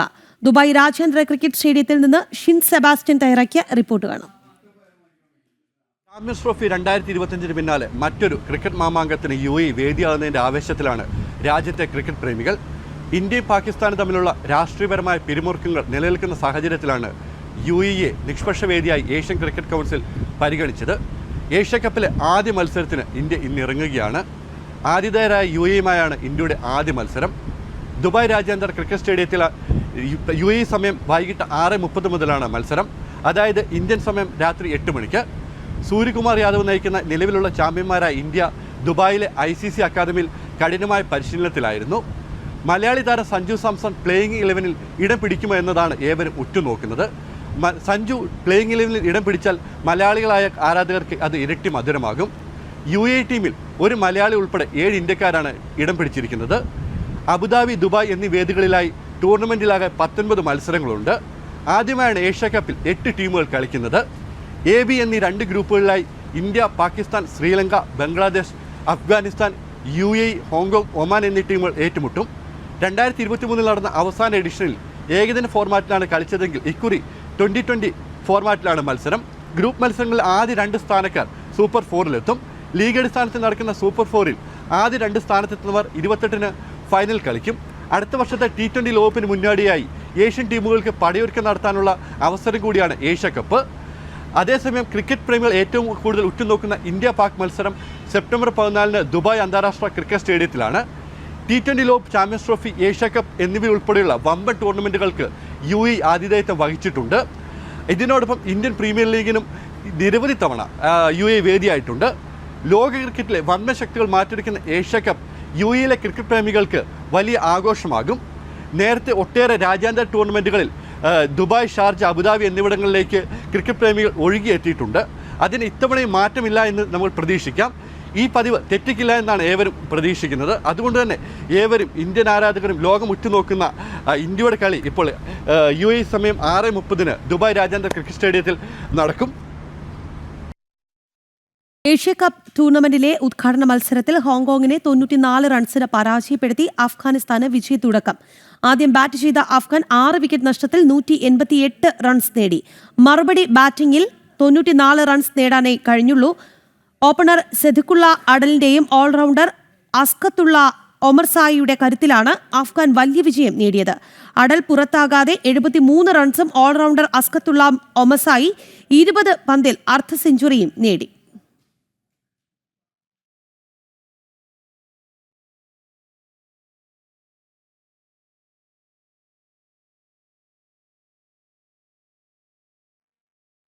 അറിവിന്റെ കടലാണ് ഭഗവത്ഗീതയെന്ന് ഗാനരചയിതാവും സംവിധായകനുമായ ശ്രീകുമാരൻ തമ്പി. ബാലഗോകുലം ബാല സംസ്കാര കേന്ദ്രം ഏർപ്പെടുത്തിയ ജന്മാഷ്ടമി പുരസ്കാരം നോവലിസ്റ്റ് സി രാധാകൃഷ്ണന് നൽകി സംസാരിക്കുകയായിരുന്നു അദ്ദേഹം. ആധ്യാത്മികതയും ഭൗതികതയും രണ്ടല്ല, അതിനെ രണ്ടായി കാണാൻ സാധിക്കില്ല. ഒരു നാണയത്തിന്റെ 2 വശങ്ങളാണെന്നും അദ്ദേഹം കൂട്ടിച്ചേർത്തു. ഭൗതികവാദത്തെ ഒരിക്കലും നമ്മൾ തള്ളി പറഞ്ഞിട്ടില്ല. നമ്മുടെ ഋഷിവര്യന്മാർ വെറും സന്യാസിമാർ മാത്രമായിരുന്നില്ല, അവർ ആ കാലഘട്ടത്തിലെ ശാസ്ത്രജ്ഞന്മാർ കൂടിയായിരുന്നുവെന്നും അദ്ദേഹം കൂട്ടിച്ചേർത്തു. എനിക്ക് പോലും എഴുത്തച്ഛനെ കുറിച്ച് ഒന്നും അറിയാമായിരുന്നെങ്കിൽ മനസ്സിലായത് നോവൽ വായിച്ചപ്പോഴാണ്. നമ്മൾ എഴുത്തച്ഛനെ മലയാള ഭാഷയുടെ പിതാവ്, മലയാള കവിതയെ ഒരു ആധുനിക പരിവേഷ, അതായത് മലയാളത്തിനും സംസ്കൃതത്തിനും ഒരുപോലെ പ്രാധാന്യം നൽകി. എന്നാൽ മലയാളത്തെ അവഗണിക്കാതെ അധ്യാത്മരാമായണം സ്വതന്ത്ര പരിഭാഷ, അധ്യാത്മരാമായണത്തിന് സ്വതന്ത്ര പരിഭാഷ നൽകിയ എഴുത്തച്ഛനെ കുറിച്ച് നമുക്കറിയാം. പക്ഷേ എഴുത്തച്ഛൻ എന്ന മനുഷ്യനെക്കുറിച്ച് എങ്ങനെ എഴുത്തച്ഛൻ ഉണ്ടായി, അദ്ദേഹം ഈ അധ്യാത്മരാമായണം എഴുതുന്നതിനും എഴുത്തുകാരനാകുന്നതിനും വേണ്ടി സഹിച്ച ത്യാഗങ്ങൾ, ശിക്ഷിക്കപ്പെട്ടു, അതെ പലരാലും ശിക്ഷിക്കപ്പെട്ടു. ആ എഴുത്തച്ഛനെ കാണിച്ചിരുന്ന നോവലാണ് തേക്കടൽ കടഞ്ഞ തിരുമധുരം. ധർമ്മം എന്ന പ്രപഞ്ചതാളത്തെ എഴുത്തിൽ സന്നിവേശിപ്പിച്ച സാഹിത്യകാരനാണ് സി രാധാകൃഷ്ണൻ എന്ന് അനുഗ്രഹ പ്രഭാഷണം നടത്തിയ സ്വാമി ചിദാനന്ദപുരി പറഞ്ഞു. ബാലഗോകുലത്തിൻ്റെ ബാലസംസ്കാര കേന്ദ്രത്തിൻ്റെ ജന്മാഷ്ടമി പുരസ്കാരം ശ്രീ സി രാധാകൃഷ്ണൻജിക്ക് സമർപ്പിക്കപ്പെട്ടു കഴിഞ്ഞു. ഇത് വാസ്തവത്തിൽ ബാലസംസ്കാര കേന്ദ്രം ഒരു പുരസ്കാരത്തിലൂടെ കൂടുതൽ പുരസ്കൃതമായിരിക്കുകയാണ്. കാരണം ശ്രീ സി രാധാകൃഷ്ണൻജി ശുദ്ധമായ സാഹിത്യത്തിൻ്റെ സഹഭാവത്തെ ജനിപ്പിക്കുന്നതാണല്ലോ സാഹിത്യം. ആവശ്യമുള്ളത് മാത്രമെടുത്ത് ബാക്കി സമൂഹത്തിന് വേണ്ടി നൽകി ത്യാഗബുദ്ധിയോടെ ജീവിക്കാനാണ് ഉപനിഷത്ത് പഠിപ്പിച്ചതെന്ന് എഴുത്തുകാരൻ സി രാധാകൃഷ്ണൻ പറഞ്ഞു. ആധ്യാത്മികതയിൽ ഉറച്ച നൈതിക ബോധമാണ് ലോകത്തെ മുന്നോട്ട് നയിക്കാനുള്ള ഏക മാർഗമെന്നും അദ്ദേഹം കൂട്ടിച്ചേർത്തു. ബാലഗോകുലം ബാലസംസ്കാര കേന്ദ്രത്തിന്റെ ജന്മാഷ്ടമി പുരസ്കാരം ഏറ്റുവാങ്ങിയ ശേഷം സംസാരിക്കുകയായിരുന്നു അദ്ദേഹം. ഡോക്ടർ എം ലക്ഷ്മികുമാരി ചടങ്ങിൽ അധ്യക്ഷത വഹിച്ചു. Balasamskara Kendra chairman PK Vijayaraghavan, doctor PV Krishnan Nair, Balagokulam അധ്യക്ഷൻ R Prasannakumar, N Harindran master, MB Subrahmanya Sharma, VN Hari എന്നിവർ സംസാരിച്ചു. ജനം, തൃശൂർ. കോയമ്പത്തൂർ ആസ്ഥാനമായി പ്രവർത്തിക്കുന്ന Vishwadeepthi multi state agri cooperative സൊസൈറ്റിക്കെതിരെ പരാതിയുമായി നിക്ഷേപകർ. കോടികൾ നിക്ഷേപം വാങ്ങി ഡയറക്ടർമാർ മുങ്ങിയതായാണ് ആക്ഷേപം. 450 കോടിയോളം രൂപയുടെ തട്ടിപ്പ് നടന്നതായി നിക്ഷേപകർ പരാതിയിൽ പറയുന്നു.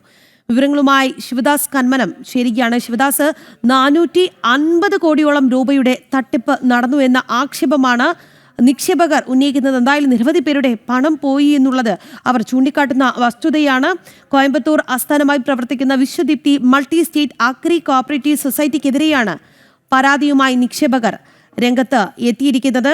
450 കോടിയോളം രൂപ പറ്റിച്ചു എന്നുള്ളതാണ് ഇവർ ചൂണ്ടിക്കാട്ടുന്നത്. എന്തായാലും കോടികൾ നിക്ഷേപം വാങ്ങിയ ശേഷം ഈ ഡയറക്ടർമാർ മുങ്ങി എന്നാണ് ഇവർ ചൂണ്ടിക്കാട്ടുന്നത്. 450 കോടിയോളം രൂപയുടെ തട്ടിപ്പ് നടന്നുവെന്ന് നിക്ഷേപകർ ചൂണ്ടിക്കാട്ടുന്നുണ്ട്. എന്തായാലും കയ്യിലുള്ള പണം പോയി, ഇനി എന്ത് ചെയ്യണമെന്നറിയാതെ വല്ലാത്ത ധർമ്മസങ്കടത്തിലാണ് നിക്ഷേപകർ എന്നുള്ളതാണ്. കോയമ്പത്തൂർ ആസ്ഥാനമായി പ്രവർത്തിക്കുന്ന Vishwadeepthi multi state agri cooperative സൊസൈറ്റിക്കെതിരെയാണ് ഗുരുതരമായ തട്ടിപ്പ് പരാതി ഉന്നയിക്കപ്പെടുന്നത്.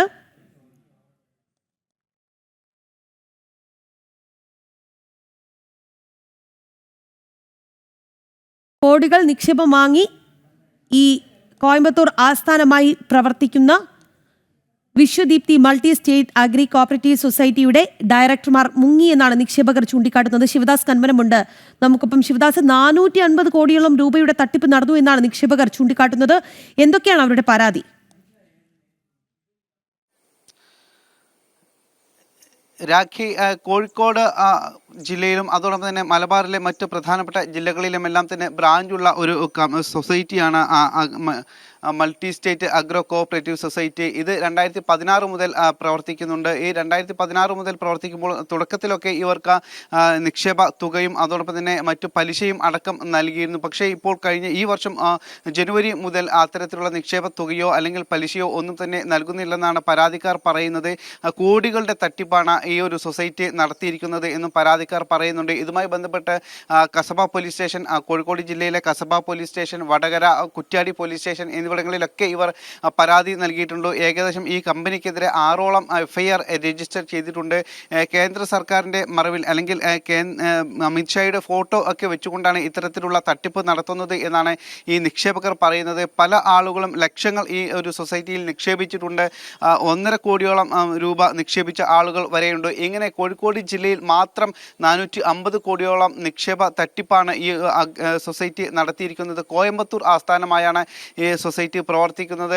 ഇങ്ങനെ കോടിക്കണക്കിന് രൂപയുടെ തട്ടിപ്പ് ഈ നിക്ഷേപകർ കോഴിക്കോട് ജില്ലയിൽ മാത്രമാണ് ഈ 450 കോടിയുടെ തട്ടിപ്പ് നടന്നിരിക്കുന്നത്. അതോടൊപ്പം തന്നെ തൃശ്ശൂരിലും മറ്റ് മലപ്പുറത്തും കണ്ണൂരിലും അടക്കം ഈ മൾട്ടി അഗ്രോ കോഓപ്പറേറ്റീവ് സൊസൈറ്റിക്ക് ബ്രാഞ്ചുകൾ ഉണ്ട്. അതോടൊപ്പം തന്നെ തമിഴ്നാട്ടിലെ ചില ഭാഗങ്ങളിലും കോയമ്പത്തൂർ ആസ്ഥാനമായാണ് പ്രവർത്തിക്കുന്നത്. തമിഴ്നാട്ടിലെ മറ്റു ചില ഇടങ്ങളിൽ ബ്രാഞ്ചുകളും ഉണ്ട്. ഇങ്ങനെയുള്ള ഇടങ്ങളിലൊക്കെ തന്നെ വലിയ രീതിയിലുള്ള തട്ടിപ്പുകളാണ് നടന്നിരിക്കുന്നത്.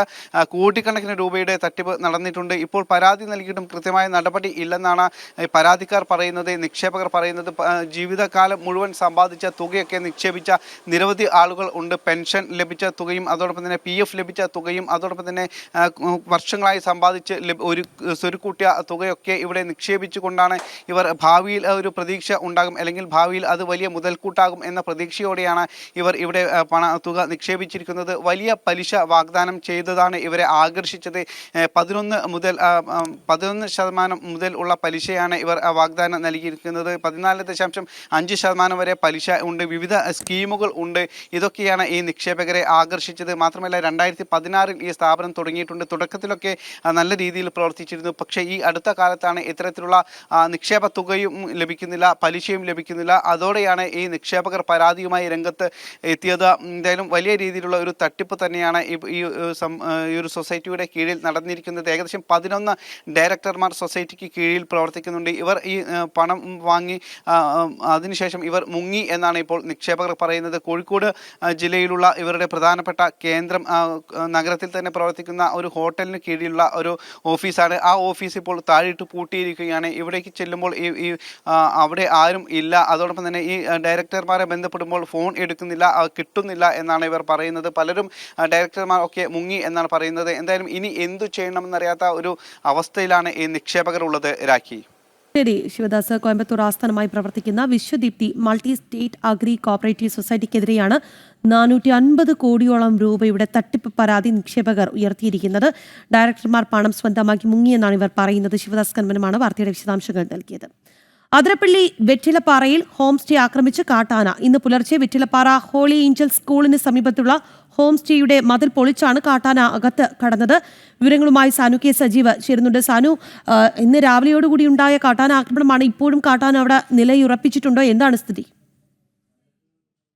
അതിരപ്പള്ളി പ്രദേശം, പ്രത്യേകിച്ച് വെറ്റിലപ്പാറ പ്രദേശം ഈ തുടർച്ചയായിട്ട് കാട്ടാനയുടെയും അതുപോലെ തന്നെ വന്യമൃഗങ്ങളുടെയൊക്കെ അക്രമം ഉണ്ടാകുന്ന ഒരു പ്രദേശമാണ്. അവിടെയാണ് ഇന്ന് പുലർച്ചെയോടുകൂടി കാട്ടാനക്കൂട്ടം ഇറങ്ങുകയും ഹോം സ്റ്റേയുടെ മതിലുകളടക്കം തകർക്കുന്ന നിലയിലേക്ക് എത്തിയിട്ടുള്ളത്. അതായത് മുൻപൊക്കെ ഈ ഹോം സ്റ്റേയിലും അതേപോലെ തന്നെ ആ പരിസര പ്രദേശത്തൊക്കെ താമസിക്കുന്ന മലയോര കർഷകർ അടക്കം പറയുന്നത് മുൻകാലത്തൊക്കെ ഒറ്റയാന്മാർ, അതായത് ആനയൊക്കെ ഒറ്റയ്ക്കാണ് ഇറങ്ങാറുണ്ടായിരുന്നത്. കാട് വിട്ട് നാട്ടിലേക്ക് ഇറങ്ങുന്നത്, കാട്ടാനയൊക്കെ ഒറ്റയ്ക്കാണ് എത്താറുണ്ടായിരുന്നത്. എന്നാൽ ഇപ്പോൾ അങ്ങനല്ല സാഹചര്യം. കൂട്ടമായിട്ട്, അതായത് 10-15ഓളം കാട്ടാനകൾ ഒന്നിച്ച് കുട്ടികളുമായിട്ട് എത്തുന്ന കാട്ടാനകൾ വലിയ അക്രമം അഴിച്ചുവിടുകയാണ്, വലിയ രീതിയിൽ കൃഷിനാശം ഉണ്ടാക്കുന്നു. ഇത് ഈ പ്രദേശത്തെ ജനങ്ങളുടെ സ്വൈര്യ ജീവിതത്തിനും ഒപ്പം തന്നെ കാർഷിക വിളകൾക്കും വലിയ നാശം ഉണ്ടാക്കിക്കൊണ്ടിരിക്കുകയാണ് എന്നാണ് ഇവിടുത്തുകാർ പറയുന്നത്. അതിന് സമാനമായിട്ടുള്ള സംഭവം തന്നെയാണ് ഇന്നലെയും ഉണ്ടായിട്ടുള്ളത്. പുലർച്ചെ വെറ്റിലപ്പാറ ഹോളി ഏഞ്ചൽ സ്കൂളിന് സമീപത്തുള്ള ഹോം സ്റ്റേയുടെ മതിലുകൾ പൊളിച്ച് അകത്ത് കയറിയിട്ടുള്ള കാട്ടാനകൾ വലിയ രീതിയിൽ കൃഷിനാശം ഉണ്ടാക്കിയിട്ടുണ്ട്. വാഴയും ഒപ്പം തന്നെ കപ്പയടക്കമുള്ള കാർഷിക വിളകൾ, കരകൃഷി അടക്കം വ്യാപകമായിട്ട് നശിപ്പിച്ചിട്ടുണ്ട്. എന്തായാലും കൃത്യമായിട്ടൊരു ഇടപെടൽ വനം വകുപ്പിന്റെ ഭാഗത്ത് നിന്ന് ഉണ്ടാവാത്തതാണ് ഇത്തരത്തിൽ കാട്ടാനകൾ കാട് വിട്ട് നാട്ടിലേക്ക് ഇറങ്ങാനും അത് പതിവായി കെട്ടാനുമുള്ള സാഹചര്യമെന്നാണ് ഇവർ പറയുന്നത്. എന്തായാലും ഇതിൽ കൃത്യമായിട്ടൊരു ഇടപെടൽ സർക്കാരിന്റെ ഭാഗത്ത് നിന്ന്, വനം വകുപ്പ് കൃത്യമായിട്ട് ഇടപെടുന്നില്ല. സർക്കാരിൽ അടിയന്തര ഇടപെടൽ ഉണ്ടാവണം. അതേപോലെ തന്നെ നാട്ടുകാരുടെ ജീവനും അവരുടെ കാർഷിക വിളകൾക്കും അടക്കം സംരക്ഷണം നൽകുന്ന നിലയിലേക്ക് കാര്യങ്ങൾ മാറണമെന്നാണ് അതിരപ്പള്ളി വെറ്റിലപ്പാറ പ്രദേശത്തെ ജനങ്ങളുടെ പ്രധാന ആവശ്യം. ശരി സാനു. താരിഫ് സംബന്ധിച്ച ചർച്ചയ്ക്ക് തയ്യാറാണെന്ന ട്രംപിന്റെ നിലപാടിനോട് പ്രതികരിച്ച് പ്രധാനമന്ത്രി നരേന്ദ്രമോദി. ഇരു രാജ്യങ്ങളും തമ്മിലുള്ള വാണിജ്യ ചർച്ചകൾ ഇന്ത്യ-US ബന്ധത്തിലെ വൻ സാധ്യതകളെ തുറന്ന് നൽകുമെന്നാണ് പ്രധാനമന്ത്രി എക്സിൽ കുറിച്ചത്. ട്രംപുമായി സംസാരിക്കുമെന്നും രാജ്യത്തിന്റെ സമൃദ്ധമായ ഭാവിക്കായി ട്രംപുമായി ചേർന്ന് പ്രവർത്തിക്കുമെന്നും പ്രധാനമന്ത്രി കൂട്ടിച്ചേർത്തു. വിവരങ്ങളുമായി ഐസൺ ജോസ് ചേരുന്നുണ്ട്. ഐസൺ, പ്രധാനമന്ത്രിയുടെ പോസ്റ്റ് വരുമ്പോൾ ഒരു പച്ചക്കൊടിയാണ് അല്ലെങ്കിൽ ശുഭസൂചനകളാണ് എന്നുള്ളതല്ലേ? അല്ലെങ്കിൽ ഒരു പച്ചക്കൊടി തന്നെയാണ് ഇപ്പോൾ പ്രധാനമന്ത്രി നരേന്ദ്രമോദി ട്രംപിനോട് കാണിച്ചിരിക്കുന്നത്. നമുക്കറിയാവുന്നതാണ്, ട്രംപ് ഇക്കാര്യത്തിൽ മണിക്കൂറുകൾക്ക് മുമ്പാണ് ട്രംപ് ഇത് സംബന്ധിച്ച് ഭാരതത്തിലെ പ്രധാനമന്ത്രി എന്ന തന്റെ ഏറ്റവും നല്ല സുഹൃത്തുമായി തുടർ ചർച്ചകൾ നടത്തും അല്ലെങ്കിൽ സംസാരിക്കുമെന്ന നിലപാട് അറിയിക്കുകയും ചെയ്തത്. ഇതിന് പിന്നാലെയാണ് നരേന്ദ്രമോദിയുടെ ഭാഗത്ത് നിന്ന് ആ ട്വീറ്റ് ഷെയർ ചെയ്തുകൊണ്ട് തന്നെ, ആ സമൂഹ മാധ്യമ ട്രൂത്തിലെ പോസ്റ്റ് ഷെയർ ചെയ്തുകൊണ്ട് തന്നെ പ്രധാനമന്ത്രി പ്രതികരിച്ചത്. ഇരു രാജ്യങ്ങളും തമ്മിലുള്ള ബന്ധം ശക്തമാക്കുന്നതിനും വാണിജ്യ ബന്ധങ്ങൾ ശക്തമാക്കുന്നതിനും പരസ്പരം ചർച്ച ചെയ്യുന്നതിനും തയ്യാറാണ് എന്ന് വളരെ കൃത്യമായി അദ്ദേഹം പറയുന്നുണ്ട്. തന്റെ എക്സ് പോസ്റ്റിൽ പ്രധാനമന്ത്രി കൃത്യമായി പറയുന്നു. അതുപോലെ തന്നെ മറ്റൊരു പ്രധാന ഘടകം എടുത്തു പറയേണ്ടത്, ഇരു രാജ്യങ്ങളും തമ്മിലുള്ള ബന്ധം ശാക്തീകരിക്കുന്നതിലൂടെ വലിയൊരു ഭാവി, അതായത് സാമ്പത്തിക രംഗത്തെ വൻ കുതിപ്പുണ്ടാക്കാവുന്ന ഒരു ഭാവിയിലേക്ക് സാധ്യതകൾ തുറക്കുമെന്നും അദ്ദേഹം വളരെ കൃത്യമായി തന്നെ പറയുന്നുണ്ട്. ഇതിന്റെ പശ്ചാത്തലം കൂടി പരിശോധിക്കുമ്പോഴാണ് ഭാരതത്തിന്റെ ആ ഒരു നിശ്ചയദാർഢ്യത്തിന്റെയും നിലപാടിന്റെയും വ്യക്തത കൂടി പുറത്തു വരിക. നമുക്കറിയാവുന്നതാണ്, നേരത്തെ പറഞ്ഞതുപോലെ ഈ അധിക താരിഫ് ചുമത്തിയതിനു ശേഷം 4 തവണ ട്രംപ് പ്രധാനമന്ത്രി നരേന്ദ്രമോദിയുമായി ബന്ധപ്പെടാൻ ശ്രമിച്ചിരുന്നു, ഫോണിൽ വിളിച്ചിരുന്നു. പക്ഷേ അതിനോട് പ്രതികരിക്കാതിരുന്നു പ്രധാനമന്ത്രി നരേന്ദ്രമോദി എന്നാണ് അറിയാൻ സാധിക്കുന്നത്. അതിനുശേഷമാണ് ഷാങ്ഹായ് കോർപ്പറേഷൻ ഓർഗനൈസേഷൻ യോഗവും അതുപോലെ തന്നെ റഷ്യയും ചൈനയുമായുള്ള ഉഭയകക്ഷി ചർച്ചകളെല്ലാം തന്നെ ടിയാൻജിനിൽ നടക്കുകയും ചെയ്തത്. ശക്തമായ ഒരു സാന്നിധ്യമായി ഈ രാജ്യത്തെ ഏഷ്യൻ രാജ്യങ്ങൾ മാറുന്നു എന്ന തിരിച്ചറിവിന്റെ കൂടി അടിസ്ഥാനത്തിലാണ് ഇത്തരത്തിലുള്ള അബദ്ധപരമായ നീക്കങ്ങളിൽ നിന്നും ട്രംപ് പിന്മാറിയിരിക്കുന്നതെന്നതും ഭാരതം ഒഴിവാക്കാനാവാത്ത അമേരിക്കയുടെ സുഹൃത്താണെന്നുള്ള തിരിച്ചറിവ് കൂടി ട്രംപിനുണ്ടായിരിക്കുന്നു എന്നത് കൂടിയാണ് അദ്ദേഹത്തിന്റെ ട്വീറ്റിൽ, അദ്ദേഹത്തിന്റെ സമൂഹ മാധ്യമ പോസ്റ്റിലൂടെ വായിച്ചെടുക്കാൻ സാധിക്കുന്നത്. സ്വാഭാവികമായും അത്തരത്തിലൊരു അനുകൂല നിലപാട് ഭാരതവുമായി സ്വീകരിക്കുന്ന ഒരു സാഹചര്യത്തിൽ വളരെ പ്രായോഗികമായ നിലപാടുമായി പ്രധാനമന്ത്രി രംഗത്തെത്തുകയും ചെയ്തിരിക്കുന്നു. തീർച്ചയായും നമുക്കറിയാവുന്നതാണ്, ഇരു രാജ്യങ്ങൾക്കും ഇടയിലുള്ള ഈ താരിഫ് യുദ്ധത്തിന്റെ ശാശ്വത സമാധാനത്തിലേക്ക് നീങ്ങുന്നു എന്ന സൂചനയാണ് ട്രംപ് നൽകിയതെങ്കിൽ അതിന് തയ്യാറെന്ന മറുപടി തന്നെ പ്രധാനമന്ത്രി നരേന്ദ്രമോദിയുടെ ഭാഗത്തു നിന്നുണ്ടായിരിക്കുന്നു. വരും കാലങ്ങളിൽ, അതായത് 2030 അല്ല 1-2 വർഷത്തിനുള്ളിൽ വൻ സാമ്പത്തിക ശക്തിയായി മാറാനിരിക്കുന്ന ഭാരതത്തിന്റെ ഉൽപാദനക്ഷമതയെ ഇരട്ടിയായി വർദ്ധിപ്പിക്കുന്ന ഒരു സാധ്യതയിലേക്ക് കാര്യങ്ങൾ കൊണ്ടെത്തിക്കുന്ന ഏറ്റവും നിർണായകമായ ഒരു തീരുമാനത്തിന്റെ തുടക്കമാണ് പ്രധാനമന്ത്രിയുടെ പോസ്റ്റിലൂടെ ഇപ്പോൾ നമുക്ക് മനസ്സിലാക്കാൻ സാധിക്കുന്നത്. ശരി, താരിഫ് സംബന്ധിച്ച ചർച്ചയ്ക്ക് തയ്യാറാണെന്ന ട്രംപിന്റെ നിലപാടിനോട് അനുകൂലമായി പ്രതികരിച്ചിരിക്കുകയാണ് പ്രധാനമന്ത്രി നരേന്ദ്രമോദി. ഇത് സംബന്ധിച്ച് അദ്ദേഹം ഒരു പോസ്റ്റ് എക്സിൽ കുറിച്ചിട്ടും ഉണ്ട്. ഐസൻ ജോസാണ് വാർത്തയുടെ വിശദാംശങ്ങൾ നൽകിയത്. ഡൽഹി മയൂർ വിഹാറിലെ ഉത്തര ഗുരുവായൂരപ്പൻ ക്ഷേത്രത്തിൽ ഒക്ടോബർ 6 ആരംഭിക്കുന്ന കോടി അർച്ചനയിൽ പങ്കുചേരാൻ മുൻകൂട്ടി ബുക്ക് ചെയ്ത് ഭക്തജനങ്ങൾ. പ്രധാനമന്ത്രി നരേന്ദ്രമോദിയുടെ പേരിലും അർച്ചന ചേർത്തിട്ടുണ്ട്. കോടി അർച്ചനയുടെ പോസ്റ്ററും രസീതും ഡൽഹി മുഖ്യമന്ത്രി രേഖ ഗുപ്തയാണ് പ്രകാശനം ചെയ്തത്.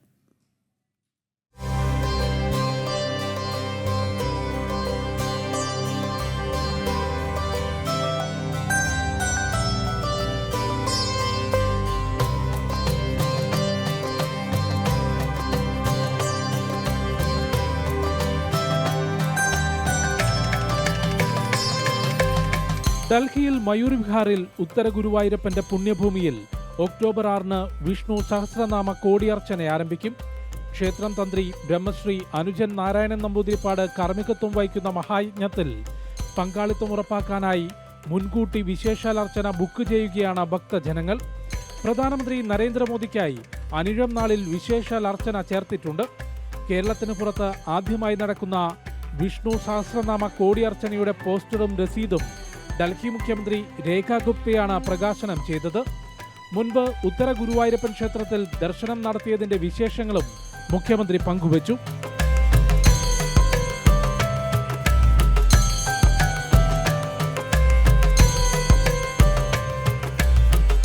മഹായജ്ഞത്തിൽ എല്ലാ ദിവസവും 27 നക്ഷത്രങ്ങൾക്കും പുഷ്പാർച്ചനയുള്ളതിനാൽ ഭക്തർക്ക് സൗകര്യപ്രദമായ ദിവസങ്ങളിൽ വഴിപാട് നടത്താനാകും.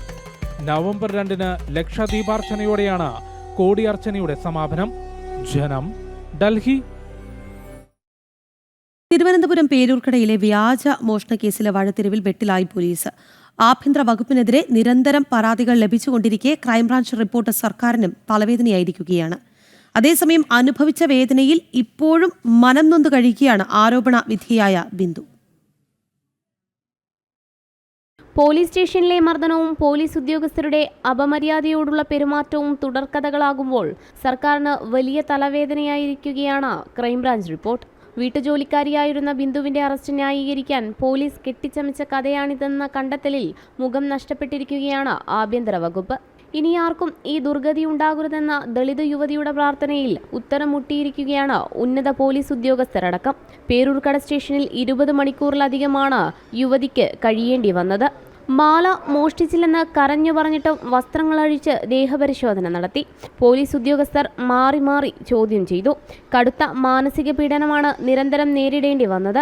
മനുഷ്യാവകാശ കമ്മീഷൻ അടക്കം യുവതി നൽകിയ പരാതിയിലാണ് ക്രൈംബ്രാഞ്ച് സംഘം പരിശോധന നടത്തുകയും കഴിഞ്ഞ ദിവസം റിപ്പോർട്ട് നൽകുകയും ചെയ്തത്. കുറ്റക്കാരായ ഉദ്യോഗസ്ഥർക്കെതിരായി നടപടിയെടുക്കാനും റിപ്പോർട്ടിൽ ശുപാർശയുണ്ട്. ഏതായാലും സേനയ്ക്കും സർക്കാരിനും ആകെ നാണക്കേടായി മാറിയിരിക്കുകയാണ് അന്വേഷണ സംഘത്തിന്റെ ഗുരുതരമായ കണ്ടെത്തലുകൾ. പോലീസ് സ്റ്റേഷനിൽ നിന്നും ഏൽപ്പിച്ച മാനസികമായ അനുഭവങ്ങൾ ഇപ്പോഴും മായാതെ കിടക്കുകയാണ് ബിന്ദുവിൻ്റെ മനസ്സിൽ. ഇനിയെങ്കിലും നീതി തേടിയെത്തുന്നവർക്ക് കൃത്യമായ പരിഹാരം ഉണ്ടാവണമെന്നാണ് ബിന്ദുവും ആവശ്യപ്പെടുന്നത്. ക്യാമറമാൻ അനീഷ് കാട്ടാക്കടയ്ക്കൊപ്പം ദിസ്ന സുരേഷ്, ജനം, തിരുവനന്തപുരം. ഹൈദരാബാദ് ലാൽ ബാസ് ശ്രീ അയ്യപ്പ ക്ഷേത്രത്തിൽ ഓണം വിപുലമായി ആഘോഷിച്ചു. അയ്യപ്പ ദേവസ്ഥാനം പ്രസിഡന്റ് എസ് ഉണ്ണികൃഷ്ണനും ക്ഷേത്രം ഭാരവാഹികളും ചേർന്ന് പരിപാടി ഉദ്ഘാടനം ചെയ്തു. ഭരതനാട്യം, തിരുവാതിരകളി, മോഹിനിയാട്ടം തുടങ്ങി വിവിധ കലാപരിപാടികളും അരങ്ങേറി. ക്ഷേത്രം സെക്രട്ടറി കെ ജനാർദ്ദനനും ജി വിജയനും ആഘോഷങ്ങൾക്ക് നേതൃത്വം വഹിച്ചു. ഹൈദരാബാദ് നഗരത്തിലെ സാമൂഹ്യ, സാംസ്കാരിക, രാഷ്ട്രീയ രംഗത്തെ പ്രമുഖർ പരിപാടിയിൽ പങ്കെടുത്തു.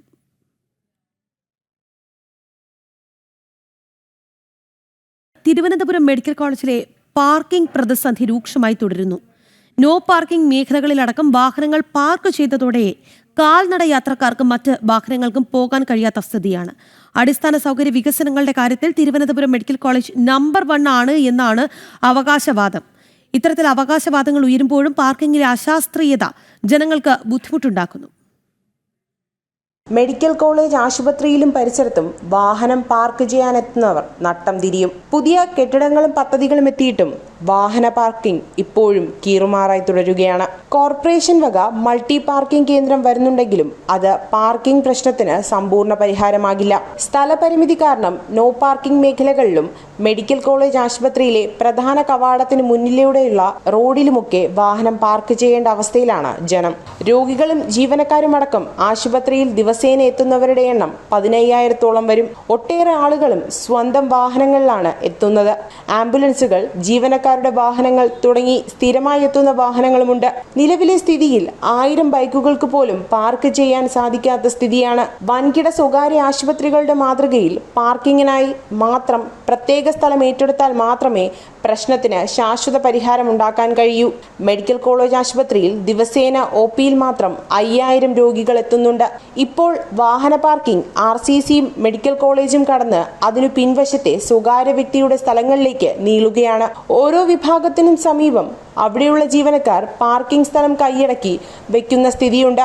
ഇത്തരമിടങ്ങളിൽ ആശുപത്രിയിൽ ആദ്യമായി എത്തുന്നവർ പാർക്ക് ചെയ്താൽ സെക്യൂരിറ്റിക്കാർ ഓടിയെത്തി ആട്ടിപ്പായിക്കും. പാർക്കിംഗ് സൗകര്യമില്ലെന്ന് പറയുമ്പോഴും ജീവനക്കാർക്ക് താല്പര്യമുള്ളവർ എത്തിയാൽ പാർക്കിംഗ് സൗകര്യം ഒരുക്കി നൽകാറുണ്ടെന്നും ആക്ഷേപമുണ്ട്. ആശുപത്രി വികസന സമിതി, കോർപ്പറേഷൻ, സർക്കാർ സംവിധാനങ്ങൾ എന്നിവ സഹകരിച്ച് പാർക്കിങ്ങിനായി സ്ഥലം കണ്ടെത്തണമെന്നാണ് രോഗികളും കൂട്ടിരിപ്പുകാരും നൽകുന്ന നിർദ്ദേശം. ജനം, തിരുവനന്തപുരം. വെറും 15 സെന്റിമീറ്റർ മുല്ലപ്പൂവിന് നടി നവ്യ നായർ 1.25 ലക്ഷം രൂപയാണ് കൊടുക്കേണ്ടി വന്നത്. മെൽബണിലെ വിമാനത്താവളത്തിലാണ് താരത്തിന് 8ന്റെ പണി കിട്ടിയത്. എന്താകും ഓസ്ട്രേലിയക്കാർക്ക് ഈ മുല്ലപ്പൂവിനോട് ഇത്ര ശത്രുത? പറക്കാൻ ഒരുങ്ങും മുൻപ് ഈ കാര്യങ്ങൾ അറിഞ്ഞാൽ കീശ കീറില്ല. മുല്ലപ്പൂവിന് മാത്രമല്ല, ഓസ്ട്രേലിയയുടെ ആവാസ വ്യവസ്ഥയെയും ജൈവ സന്തുലിതാവസ്ഥയും ബാധിക്കുന്ന ഒന്നിനും രാജ്യത്തേക്ക് പ്രവേശനമില്ല. 2015 ഓസ്ട്രേലിയൻ പാർലമെന്റ് പാസാക്കിയ ജൈവ സുരക്ഷാ നിയമപ്രകാരം മറ്റ് രാജ്യങ്ങളിൽ നിന്നുള്ള പല വസ്തുക്കൾക്കും നിരോധനമുണ്ട്. അധിനിവേശ സസ്യങ്ങളും ജീവികളും പ്രാണികളും മണ്ണും എന്തിനേറെ സൂക്ഷ്മജീവികൾക്ക് വരെ വിലക്കുണ്ട്. ഓസ്ട്രേലിയയുടെ പരിസ്ഥിതിയെ സംരക്ഷിക്കാനുള്ള പ്രതിബദ്ധതയാണ് ഇതിന് പിന്നിൽ. രാജ്യത്തെ ജനങ്ങളുടെ ക്ഷേമം പോലെ തന്നെ പ്രധാനമാണ് ജീവജാലങ്ങളും ആവാസ വ്യവസ്ഥയും എന്ന തിരിച്ചറിവാണ് ഓസ്ട്രേലിയൻ സർക്കാർ ഇത്തരമൊരു നയം പാസാക്കിയതിന് പിന്നിൽ. എന്തെല്ലാം സാധനങ്ങൾ കൊണ്ടുപോകാമെന്ന് ഓസ്ട്രേലിയൻ സർക്കാരിന്റെ ബോർഡർ വാച്ച് വിശദമാക്കുന്നുണ്ട്. ഇനി അഥവാ മറ്റൊരു രാജ്യത്ത് നിന്ന് ഓസ്ട്രേലിയയിലേക്ക് വിലക്കുള്ള എന്തെങ്കിലും കൊണ്ടുപോകണമെന്നുണ്ടെങ്കിൽ നിയമപരമായി മുന്നോട്ട് പോകാം. സസ്യങ്ങളുടെ ശാസ്ത്രീയ വർഗീകരണം ഉൾപ്പെടെ വ്യക്തമാക്കി ഓസ്ട്രേലിയൻ കാർഷിക വകുപ്പിന്റെ പ്രത്യേക അനുമതി തേടിയാൽ യാത്രയിൽ പൂക്കളും ചെടികളുമൊക്കെ കരുതാം. പൂക്കൾ, പഴങ്ങൾ, പച്ചക്കറികൾ, വിത്തുകൾ, സുഗന്ധവ്യഞ്ജനങ്ങൾ, പാലുത്പന്നങ്ങൾ, പേട, ഗുലാബ് ജാമുൻ, അരി, ചായപ്പൊടി, വീട്ടിൽ പാകം ചെയ്ത ഭക്ഷണം, തേൻ, വളർത്തുമൃഗങ്ങൾക്കുള്ള ഭക്ഷണം, ചെടികളിൽ നിന്നും മൃഗങ്ങളിൽ നിന്നും ഉണ്ടാക്കിയ മരുന്നുകൾ ഉൾപ്പെടെ 100ഓളം സാധനങ്ങൾക്ക് വിലക്കുണ്ട്. ഇക്കാര്യങ്ങൾ ശ്രദ്ധിക്കാതെ പോയാൽ നിയമക്കുരുക്കോ പിഴശിക്ഷയോ ലഭിക്കാം. ഓസ്ട്രേലിയയിൽ മാത്രമല്ല, മറ്റു പല രാജ്യങ്ങളിലും ഇത്തരത്തിലുള്ള കുരുക്കുണ്ടെന്ന കാര്യവും മറക്കരുത്. ന്യൂസ് ഡെസ്ക്, ജനം. ബലാത്സംഗ കേസിൽ ഹിരൺദാസ് മുരളി എന്ന റാപ്പർ വേടന്റെ ചോദ്യം ചെയ്യൽ ഇന്നും തുടരും. ചോദ്യം ചെയ്യലിന് ശേഷം അറസ്റ്റ് രേഖപ്പെടുത്തി ജാമ്യത്തിൽ വിട്ടയക്കും. ഇവർ ഡോക്ടറെ ബലാത്സംഗം ചെയ്ത കേസിൽ ഹൈക്കോടതി നേരത്തെ മുൻകൂർ ജാമ്യം അനുവദിച്ചിരുന്നു. വിവരങ്ങളുമായി രേഷ്മ ബാബു ചേരുന്നുണ്ട്. രേഷ്മ, കഴിഞ്ഞ ദിവസം ചോദ്യം ചെയ്യൽ നടന്നിരുന്നു. ഇതിന്റെ തുടർച്ചയെന്നോണം ഇന്നും ചോദ്യം ചെയ്യൽ തുടരുമെന്നുള്ളതാണ്. എപ്പോഴാണ് ചോദ്യം ചെയ്യൽ?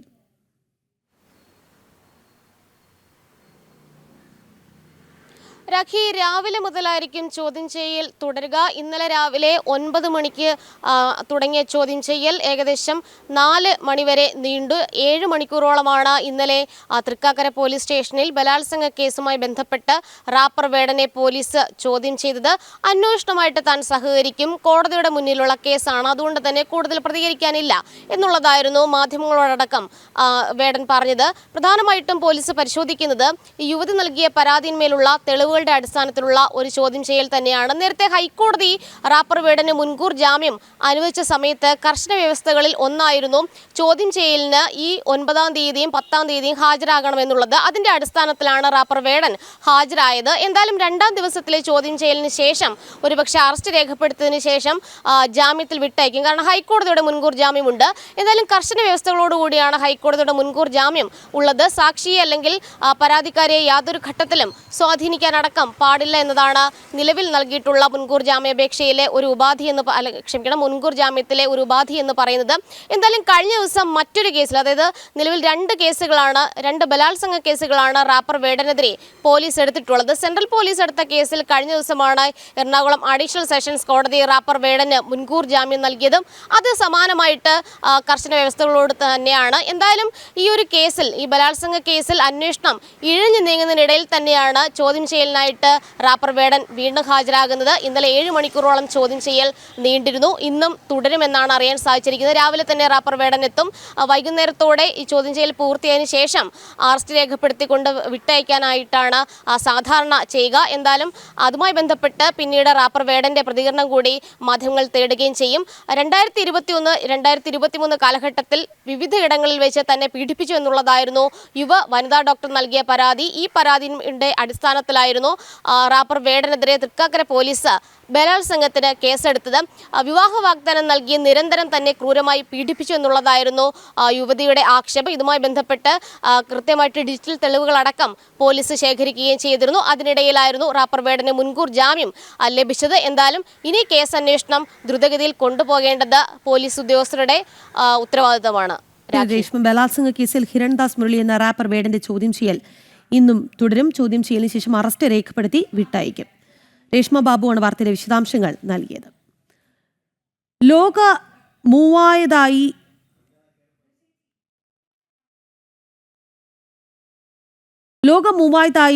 ചാമ്പ്യൻഷിപ്പിൽ ഭാരതത്തിന്റെ അഭിമാനമാകാൻ ഒരുങ്ങി മലയാളി ബാലൻ വസുദേവ് അരവിന്ദ്. ഇന്നു മുതൽ 20 വരെ അബുദാബിയിൽ നടക്കുന്ന ലോക മൂവായതായി ചാമ്പ്യൻഷിപ്പിൽ കേരളത്തിൽ നിന്ന് ആദ്യമായിട്ടാണ് ഒരു മലയാളി ബാലൻ ഭാരതത്തെ പ്രതിനിധീകരിച്ച് പങ്കെടുക്കുക.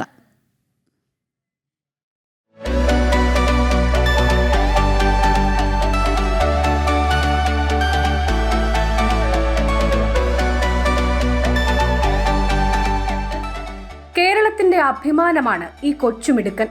അബുദാബിയിൽ നടക്കുന്ന ലോക മൂവത്തായി ചാമ്പ്യൻഷിപ്പിൽ പങ്കെടുക്കാൻ അർഹത നേടുന്ന ആദ്യത്തെ മലയാളി ബാലനാണ് വസുദേവ് ആനന്ദ്. 3.5 വയസ്സ് മുതലാണ് ടൊർണാഡോയിൽ ജോയിൻ ചെയ്തത്. അപ്പം ആദ്യം തന്നെ ഞാൻ കരാട്ടെ ആയിരുന്നു പഠിച്ചത്. പിന്നെ കിക്ക് ബോക്സിങ്, മൂവത്തായി, MMA, ഗ്രാപ്ലിംഗ് എന്നിവയിലേക്കൊക്കെ ഞാൻ എത്തി. അതുകൂടാതെ എനിക്കിപ്പം 10-ാം വയസ്സിൽ ഒരു ചാൻസ് കിട്ടി. ഇന്ത്യയെ പ്രതിനിധീകരിച്ച് അബുദാബിയിൽ വെച്ച് നടക്കുന്ന വേൾഡ് വൈഡ് ഇൻ്റർനാഷണൽ കോമ്പറ്റീഷന് മൂവത്തായി കോമ്പറ്റീഷന് വേണ്ടിയിട്ട് എനിക്ക് അവസരം കിട്ടിയിട്ടുണ്ട്. അത് തായ്ലൻഡിലെ ട്രഡീഷണൽ ആർട്ടാണ് മൂവത്തായി. 3-ാം വയസ്സിൽ തുടങ്ങിയതാണ് വസുദേവ് കരാട്ടെ പരിശീലനം. അതിലൂടെയാണ് മൂവത്തായി പരിശീലിക്കാൻ തുടങ്ങിയത്. നാഷണൽ മൂവത്തായി ചാമ്പ്യൻഷിപ്പിൽ ഗോൾഡ് മെഡലും 2 തവണ കേരള സ്റ്റേറ്റ് മൂവത്തായി ചാമ്പ്യൻഷിപ്പിൽ ഗോൾഡ് മെഡലും കരസ്ഥമാക്കിയിട്ടുണ്ട് ഈ കൊച്ചുമിടുക്കൻ. പരിശീലകനായ രാജ്മോഹന്റെ പിന്തുണയും പ്രോത്സാഹനവും കൂടി ലഭിച്ചതാണ് തന്റെ വിജയങ്ങളുടെ രഹസ്യമെന്നും വസുദേവ് ഓർത്തെടുക്കുന്നു. തന്റെ കോച്ചായ രാജ്മോഹനെ ലോക മൂവത്തായി ചാമ്പ്യൻഷിപ്പിൽ റഫറിയായി തിരഞ്ഞെടുത്തത് വസുദേവിനെ സംബന്ധിച്ച് ഇരട്ടി മധുരമാണ്. ഡെയിലി 2 മണിക്കൂറിൽ കൂടുതലുള്ള എക്സസൈസുകൾ ഉണ്ടാവും.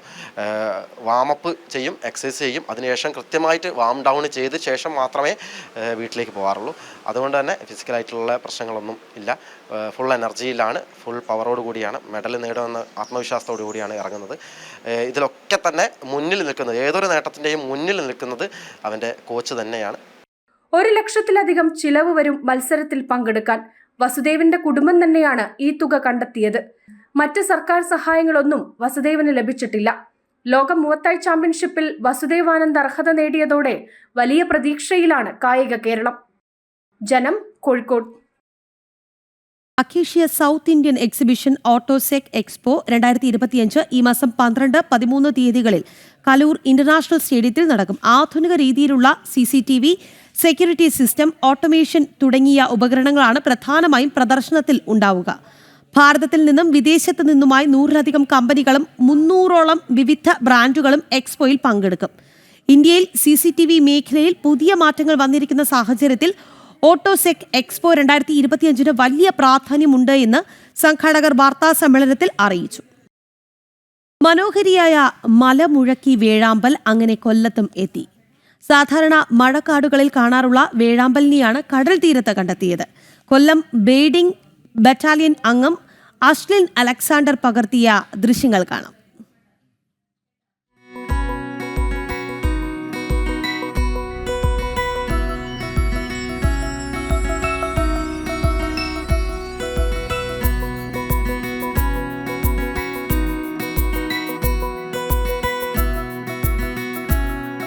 മലമുഴക്കി വേഴാമ്പൽ കേരളത്തിൻ്റെ സംസ്ഥാന പക്ഷി.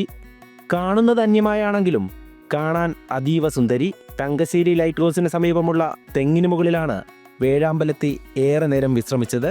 പരുന്തും കാക്കയും വട്ടമിട്ട് പറന്നതോടെ തെങ്ങോലയിൽ നിന്നും എങ്ങോ പറന്നകന്നു. പക്ഷികളുടെ സ്നേഹിതനും വൈൽഡ് ലൈഫ് ഫോട്ടോഗ്രാഫറുമായ തങ്കശ്ശേരി സ്വദേശി അശ്ലിനാണ് തന്റെ ക്യാമറയിൽ ഈ മനോഹര ദൃശ്യങ്ങൾ പകർത്തിയത്. തന്റെ ആവാസ വ്യവസ്ഥയ്ക്ക് പുറത്തായി കാണപ്പെടുന്ന ഇത്തരം പക്ഷികളെ വേഗ്രൻ സ്പീഷീസ് എന്നാണ് അറിയപ്പെടുന്നത്. ഇതിങ്ങനെ ഒറ്റപ്പെട്ട് സഞ്ചരിക്കാനുള്ള കാരണം ഇതുവരെ വ്യക്തമായിട്ടില്ല. കാടുകളിലും കാടുകളോട് ചേർന്ന് കിടക്കുന്ന പ്രദേശങ്ങളിലുമാണ് സാധാരണയായി വേഴാമ്പലുകളെ കണ്ടെത്താൻ സാധിക്കുന്നത്. എന്നാൽ അപൂർവമായിട്ടാണ് ഇവയെ നഗരപ്രദേശങ്ങളിൽ കാണാൻ സാധിക്കും. ഇതിനു മുന്നായി വൈപ്പിലും ആലപ്പുഴയിലെല്ലാം ഇതിന് സമാനമായ സൈറ്റിങ്ങുകൾ ഉണ്ടായിട്ടുണ്ട്. ആ പക്ഷി തന്നെ ആയിരിക്കണം ഇത് എന്നാണ് പ്രാഥമിക നിഗമനം. വംശനാശ ഭീഷണി നേരിടുന്ന മലമുഴക്കി വേഴാമ്പലിന് ഏറെ പ്രത്യേകതകളുണ്ട്.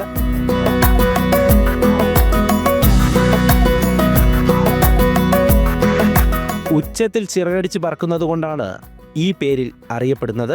സാധാരണ മഴക്കാടുകളിൽ കാണാറുള്ള ഇവയുടെ കൊക്കുകൾ വലുതും ശക്തിയേറിയതുമാണ്. ശിരസിൽ കറുപ്പും മഞ്ഞയും കലർന്ന ഒരു തൊപ്പിയും കാണാം. കടൽ തീരത്തെത്തിയ ഈ വേഴാമ്പലിനെ ഇനി മറ്റെവിടെയെങ്കിലും കണ്ടെത്താനാകുമെന്ന പ്രതീക്ഷയിലാണ് പക്ഷി സ്നേഹികൾ.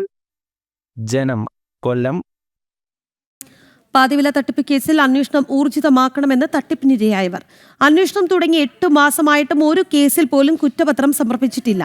ക്രൈംബ്രാഞ്ച് അന്വേഷണത്തിൽ തട്ടിപ്പിന്റെ വ്യാപ്തി പുറത്തുകൊണ്ടുവരാൻ കഴിയില്ലെന്നും മുഖ്യപ്രതി ആനന്ദോ കൃഷ്ണന് ജാമ്യം ലഭിക്കാൻ അന്വേഷണ സംഘം കൂട്ടുനിൽക്കുകയാണ് എന്നും തട്ടിപ്പിനിരയായവർ ആരോപിച്ചു. വിവരങ്ങളുമായി നിഷ ദിലീപാണ് ചേരുന്നത്. നിഷ, ഈ തട്ടിപ്പ് എന്ന് പറയുന്നത് ചെറിയ തട്ടിപ്പല്ല, എന്നാൽ ഇപ്പോൾ കൃത്യമായ ഒരു അന്വേഷണം നടക്കുന്നില്ല എന്ന ഗുരുതരമായ ആക്ഷേപം അവർ ഉന്നയിക്കുന്നുണ്ട്. കൂടുതൽ വിവരങ്ങൾ.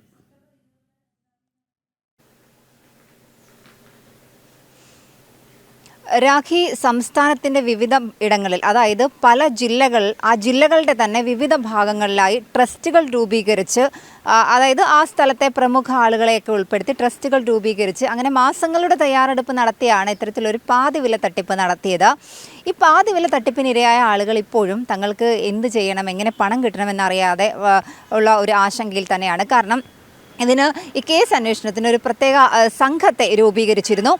അങ്ങനെ ആ പ്രത്യേക അന്വേഷണ സംഘം മൂവാറ്റുപുഴ കേന്ദ്രീകരിച്ചുള്ള ഒരു പോലീസ് സംഘമായിരുന്നു. ഈ പ്രത്യേക അന്വേഷണ സംഘത്തെ 80 അംഗ സംഘമായിരുന്നു. ഈ സംഘത്തെ പിരിച്ചുവിട്ട് പിന്നീട് ഈ ഓരോ ജില്ലകളിലെയും അതത് ക്രൈംബ്രാഞ്ചിന് ഈ അന്വേഷണ ചുമതല നൽകി.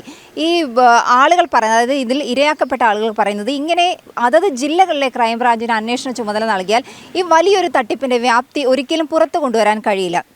ഇപ്പോൾ അന്വേഷണം ക്രൈംബ്രാഞ്ച് ഏറ്റെടുത്തിട്ട് 2 മാസമാകുന്നു. 2 മാസമായിട്ടും ഈ പരാതിക്കാരെ എല്ലാവരെയും വിളിച്ച് ഒരു മൊഴിയെടുക്കാനോ ഒന്നും തന്നെ തയ്യാറായില്ല. അന്വേഷണം ക്രൈംബ്രാഞ്ച് ഏറ്റെടുത്തു എന്ന് മാത്രമാണ് ഇവർക്ക് അറിയാവുന്നത്. പല സ്ഥലങ്ങളിലുള്ള ആളുകളാണ്. ഇവരുടെ ഒരു കൂട്ടായ്മയൊക്കെ രൂപീകരിച്ച്, ആക്ഷൻ കൗൺസിൽ രൂപീകരിച്ച് ഇവർ മുന്നോട്ട് പോവുകയാണ്.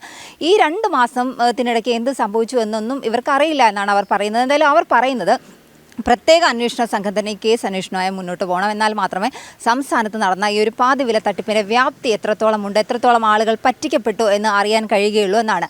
മറ്റൊരു കാര്യം, ഈ ക്രൈംബ്രാഞ്ച് അന്വേഷണം ഏറ്റെടുത്തതിന് ശേഷം ഇതിലെ മുഖ്യപ്രതി ആനന്ദോ കൃഷ്ണനുമായി പലയിടങ്ങളിൽ കോടതികളിൽ ഈ കേസുമായി ബന്ധപ്പെട്ട് പോകുന്നുണ്ട്. ആ സമയത്തൊക്കെ ആനന്ദോ കൃഷ്ണന് ഇടപാടുകാരുമായി അല്ലെങ്കിൽ ഇതിൽ ഉൾപ്പെട്ട രാഷ്ട്രീയ നേതാക്കളുമായി ഈ കേസിൽ നിന്നും എങ്ങനെ രക്ഷപ്പെടാമെന്നുള്ള കാര്യത്തിലൊക്കെ ഒരു ഗൂഢാലോചന നടക്കുന്നുണ്ട്. അതിനൊക്കെ ക്രൈംബ്രാഞ്ച് സംഘം കൂട്ടുനിൽക്കുന്നുണ്ട്. മുഖ്യപ്രതിയായ ആനന്ദോ കൃഷ്ണൻ്റെ എല്ലാ കേസുകളിലും ജാമ്യം ലഭിക്കുന്നതിന് വേണ്ട സൗകര്യങ്ങളൊക്കെ ഈ നിലവിലെ അന്വേഷണ സംഘം ഒരുക്കുകയാണെന്നും ഈ തട്ടിപ്പിനിരയായ ആളുകൾ ആരോപിക്കുന്നുണ്ട്. അവർ പലതവണ എറണാകുളത്ത് അടക്കമുള്ള സ്ഥലങ്ങളിൽ പത്രസമ്മേളനം നടത്തി കാര്യങ്ങൾ പറഞ്ഞതാണ്. ഈ പാവപ്പെട്ട ആളുകൾ, പ്രത്യേകിച്ചും സ്ത്രീകളാണ് ഈ തട്ടിപ്പിന്, വലിയൊരു തട്ടിപ്പിനിരയായത്. സ്വർണം പണയം വെച്ചും കടം വാങ്ങിയും ഒക്കെ 50,000-വും 60,000-വും രൂപയൊക്കെ കൊടുത്ത ആളുകളാണ്. ഇവർക്ക് ഇനി ഈ പണം എവിടെ നിന്ന് കിട്ടുമെന്ന് അറിയില്ല എന്നാണ് ഇവർ പറയുന്നത്. എന്തായാലും ക്രൈംബ്രാഞ്ച് അന്വേഷണത്തിൽ ഇവർക്ക് വിശ്വാസമില്ല. പ്രത്യേക അന്വേഷണ സംഘം രൂപീകരിച്ച് ഇതിൻ്റെ അന്വേഷണവുമായി മുന്നോട്ട് പോകണമെന്നാണ് ഇവർ പറയുന്നത്.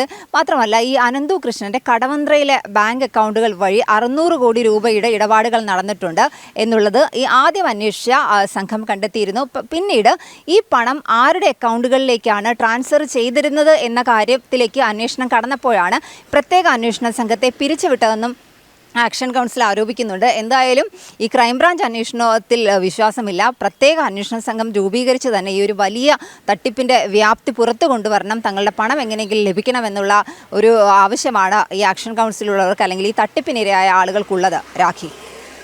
നിഷ, പാതിവില തട്ടിപ്പ് കേസിൽ അന്വേഷണം ഊർജിതമാക്കണമെന്ന ആവശ്യമാണ് തട്ടിപ്പിനിരയായവർ മുന്നോട്ട് വയ്ക്കുന്നത്. ഈ അന്വേഷണം തുടങ്ങിയിട്ട് 8 മാസമായി, പക്ഷേ ഒരു കേസിൽ പോലും കുറ്റപത്രം സമർപ്പിച്ചിട്ടില്ല എന്നുള്ളതാണ് ഈ കേസ് അട്ടിമറിക്കപ്പെടുമോ എന്നുള്ള അവരുടെ ആശങ്കയ്ക്ക് കാരണം. നിഷ ദിലീപാണ് വാർത്തയുടെ വിശദാംശങ്ങൾ നൽകിയത്.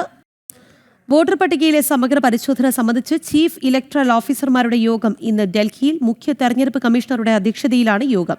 നിയമസഭാ തെരഞ്ഞെടുപ്പ് നടക്കാനിരിക്കുന്ന സംസ്ഥാനങ്ങളിൽ പരിശോധന ഉണ്ടാകുമെന്ന് കമ്മീഷൻ അറിയിച്ചിരുന്നു.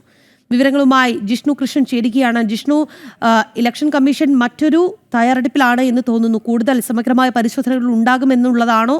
ആ ഒരു സാഹചര്യത്തിന്റെ അടിസ്ഥാനത്തിലാണോ യോഗം?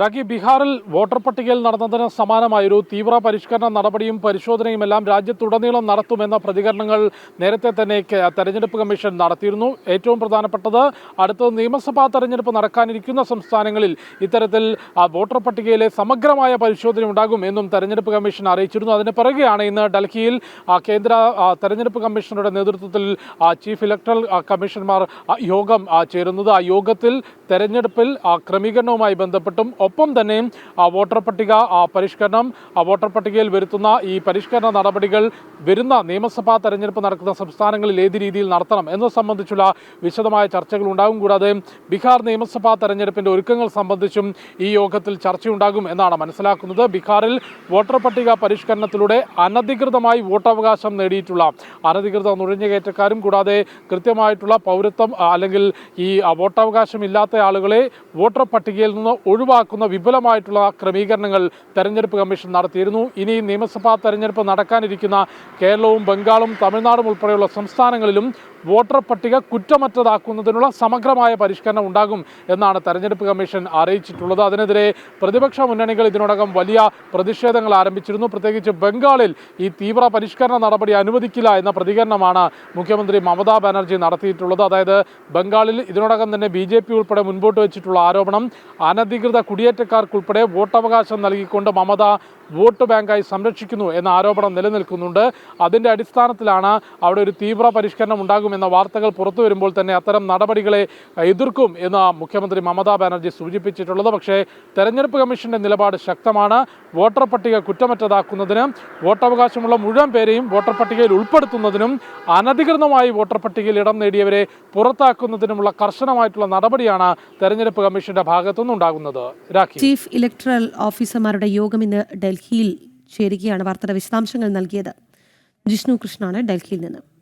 മാധ്യമങ്ങളോട് ക്രിക്കറ്റ് അനുഭവം പങ്കിട്ട് ഇന്ത്യൻ താരം മിന്നു മണി ഓസ്ട്രേലിയൻ സീരീസുകളെല്ലാം സമ്മാനിച്ചത് നല്ല എക്സ്പീരിയൻസ് എന്ന് മിന്നു മണി പറഞ്ഞു. ലോകകപ്പ് ടീമിൽ ഇടം പിടിക്കാത്തതിൽ ദുഃഖമില്ല. കഠിനമായ പരിശ്രമം തുടരും. തുടർന്ന് വരുന്ന വനിതാ ലീഗ് പുതിയ ആളുകൾക്ക് പ്രചോദനമാകുമെന്നും മിന്നു മണി പറഞ്ഞു. KUWJ നേതൃത്വത്തിൽ നടക്കുന്ന ക്രിക്കറ്റ് ടൂർണമെന്റിൽ വയനാട് ടീമിനായുള്ള ജേഴ്സി പ്രകാശനത്തിന് എത്തിയതായിരുന്നു താരം.